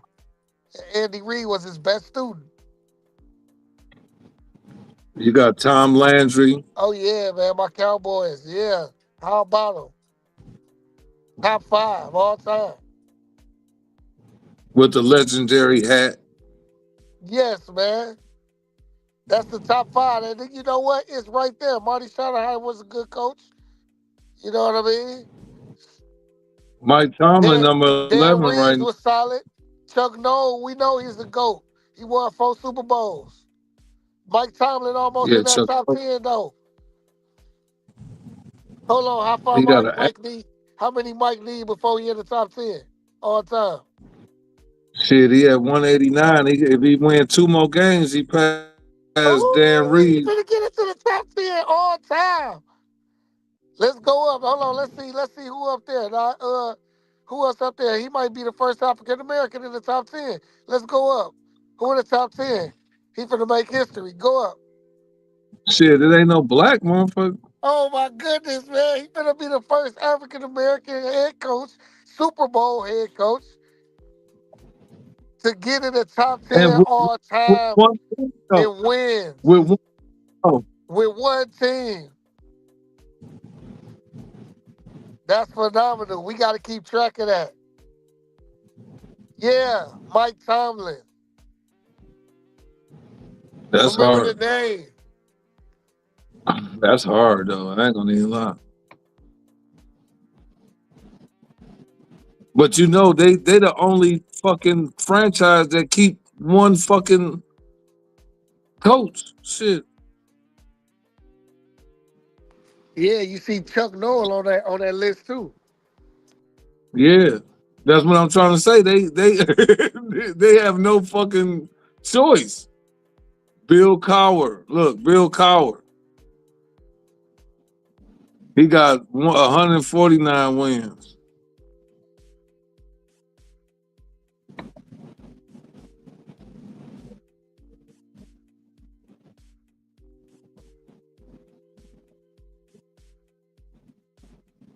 Yeah, that's something, man. That's gonna be a beautiful thing to see, man. Like that's and he can do it this season.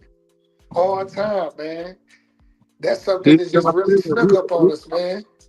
Yeah, but that lets you know, man, if he don't get no job after this, like on TV and shit, to where he can just be one of those real players like all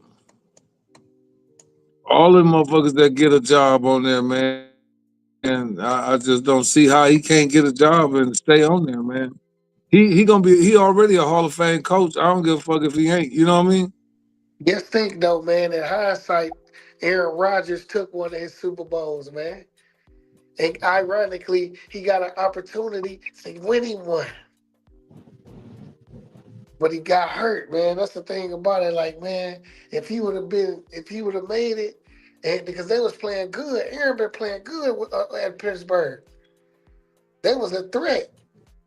But now it's like, dang, they gotta go back to the old they backup, man. I think Randolph playing, man. So like or Rudolph, whatever his name. But damn, man. I would have loved to see that, man, to see Aaron Rodgers get Mike Tomlin in the Super Bowl. Cause that's the only person he lost to in a Super Bowl. He would have had two if they would have lost to Green Bay.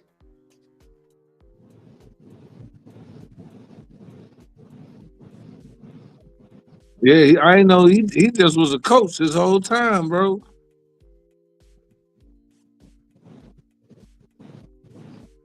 This motherfucker was at VMI, Virginia Military Institute. That's where he started from. Then he went to Memphis, Arkansas State. He was with the Tampa Bay Buccaneers, though, in 2001, 2005. What?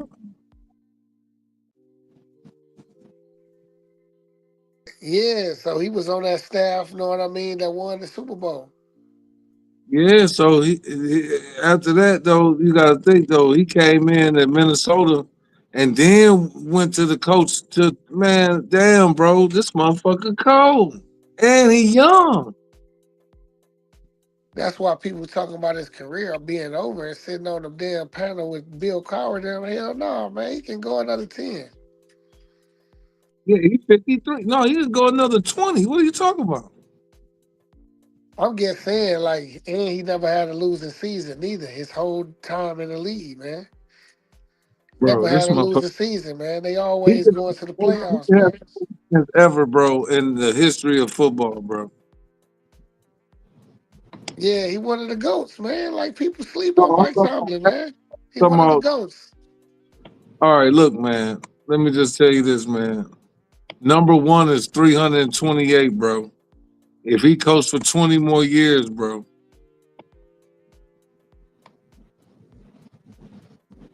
He is at one. He at 189. He almost at 200.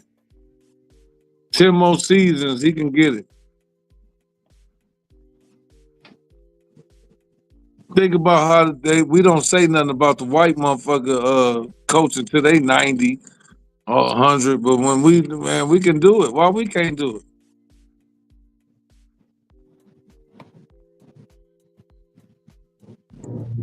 We can't do it because the league don't belong to us.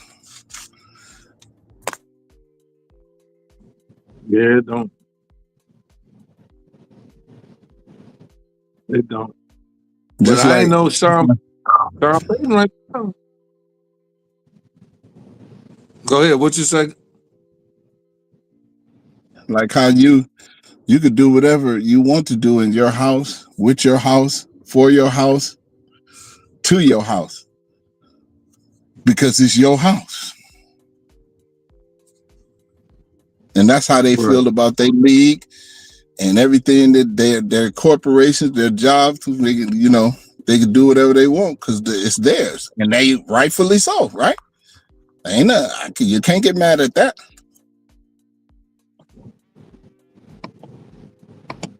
No, you can't. But yeah, man, it's some crazy ass fucking stuff.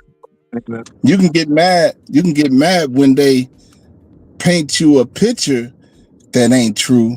Now, that's when you can get mad, because now you deceive me. Now you have me thinking that it was this way, but in reality it wasn't. So then you can have a gripe about that, but that's about it.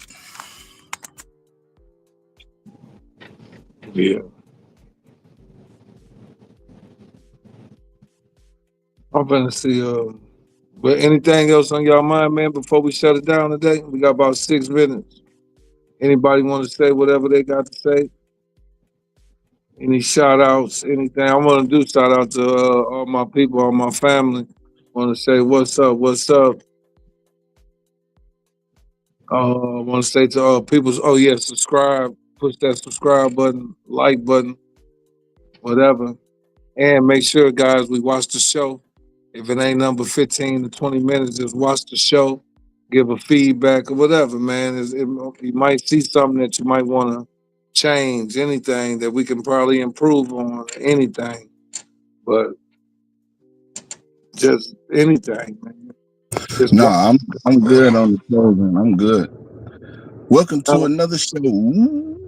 Welcome to another show. Welcome to another show. Yeah, we're gonna have merch. We're gonna be selling some merch soon. I'm gonna make sure everybody get their shit. You know what I'm saying? Some hats, shirts, and shit, so we can be on here. Y'all get a chance. And I'm trying to incorporate videos and facts, Wikipedia, whatever. You know what I mean? So whatever y'all need me to look up, just ask me to look that shit up. We'll get it on here, see what we can do. And it's been a good show. Shit. You know what? Just So kicking during the week, you gotta hit us up to help you do the research, because you'll be like, whatever subject you want to go into, we can have we can do research and send it to you so you can have it ready. You know what I'm saying? Just put it in the that's why I want y'all to use the testing for our ideas. You know, I know we do have stuff on our mind right away, but we need to put the stuff on we want to have, you know, to talk about and shit. That's why we got that motherfucking our texting shit. That's where we got to utilize that. So when we get on here, we already know what we talking about anyway. You know what I mean? We just got to get hit back to the point, and then I can have it already prompted up, ready to go. You see, I can do the screen now, so we just got to utilize this shit.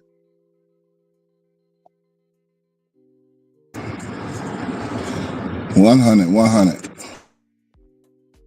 Yep, we just got to utilize this stuff, man. We got to be serious about this shit too.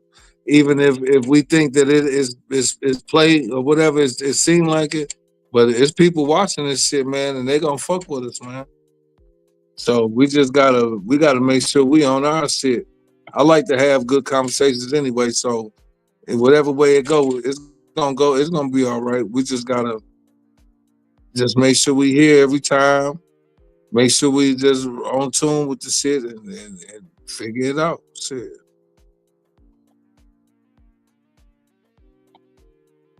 But yeah, man, I want to thank y'all for showing up today. We ain't got no new word for y'all today, but probably tomorrow.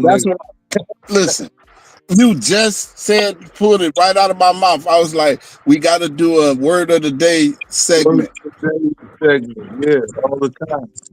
So I got some words, you know, that we can use, and then I'll put them in the chat, and then we can go from there when we go on the next one. That's gonna be or whatever, whoever bring a word up. You know what I'm saying? Yeah. Word of the day segment.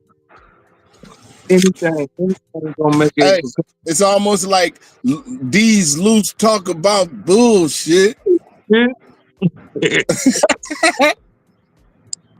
that's it, go.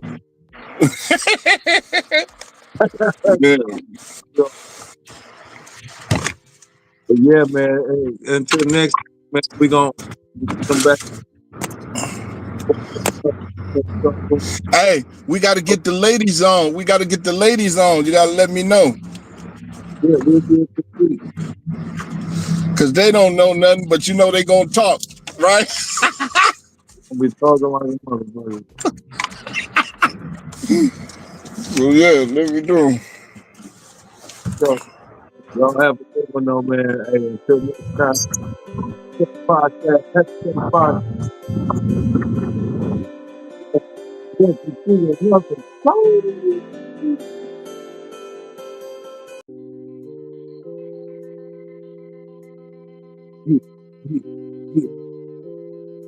That was a good show. I hope you guys Can't get on this ship. What's fine? Back in. Hey, through my zone. Yeah.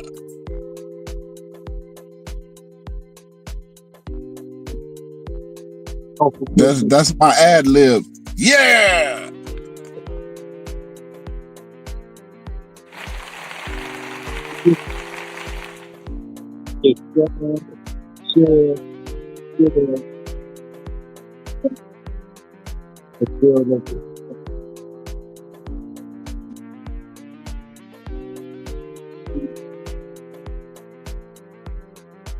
Yeah, we're gonna get some new stuff.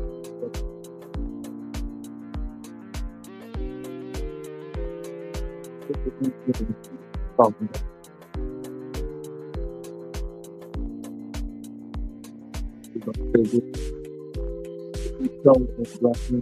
don't know what you thought about.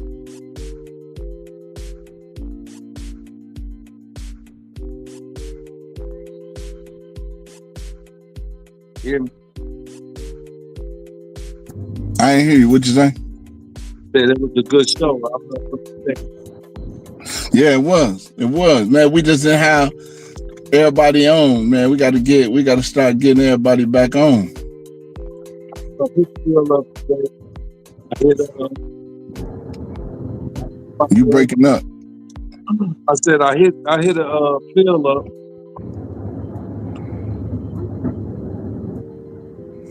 But I hit Phil, but You hit Phil? yeah, he didn't get on again. Yeah, well, you know, people got shit to do. Everybody we know everybody got a life or whatever. You know what I'm saying? You know, might not get on today, you get on tomorrow. You know what I'm saying? But you know, once it start popping off, once it pop off, then people, you know, they'll see. They'll see. Yeah, you know.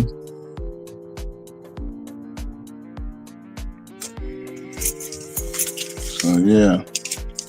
Everybody stay prosperous, good things happen. Man, you breaking up bad. They ain't gonna hear nothing you said. I hope they hear me, man. Nope, it's still bad. Sound like you I don't know, sound like something.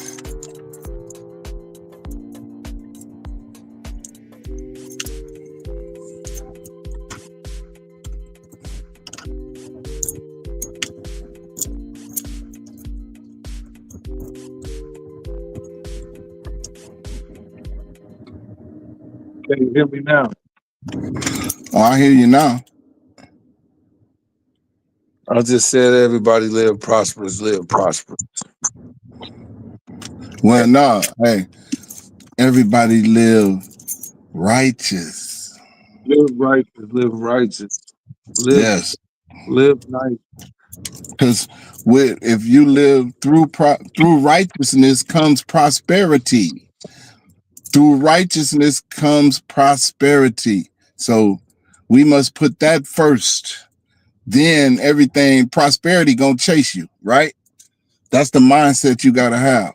You know, do the right thing and it'll come to you. Righteousness is always key. Yeah. I said it better myself.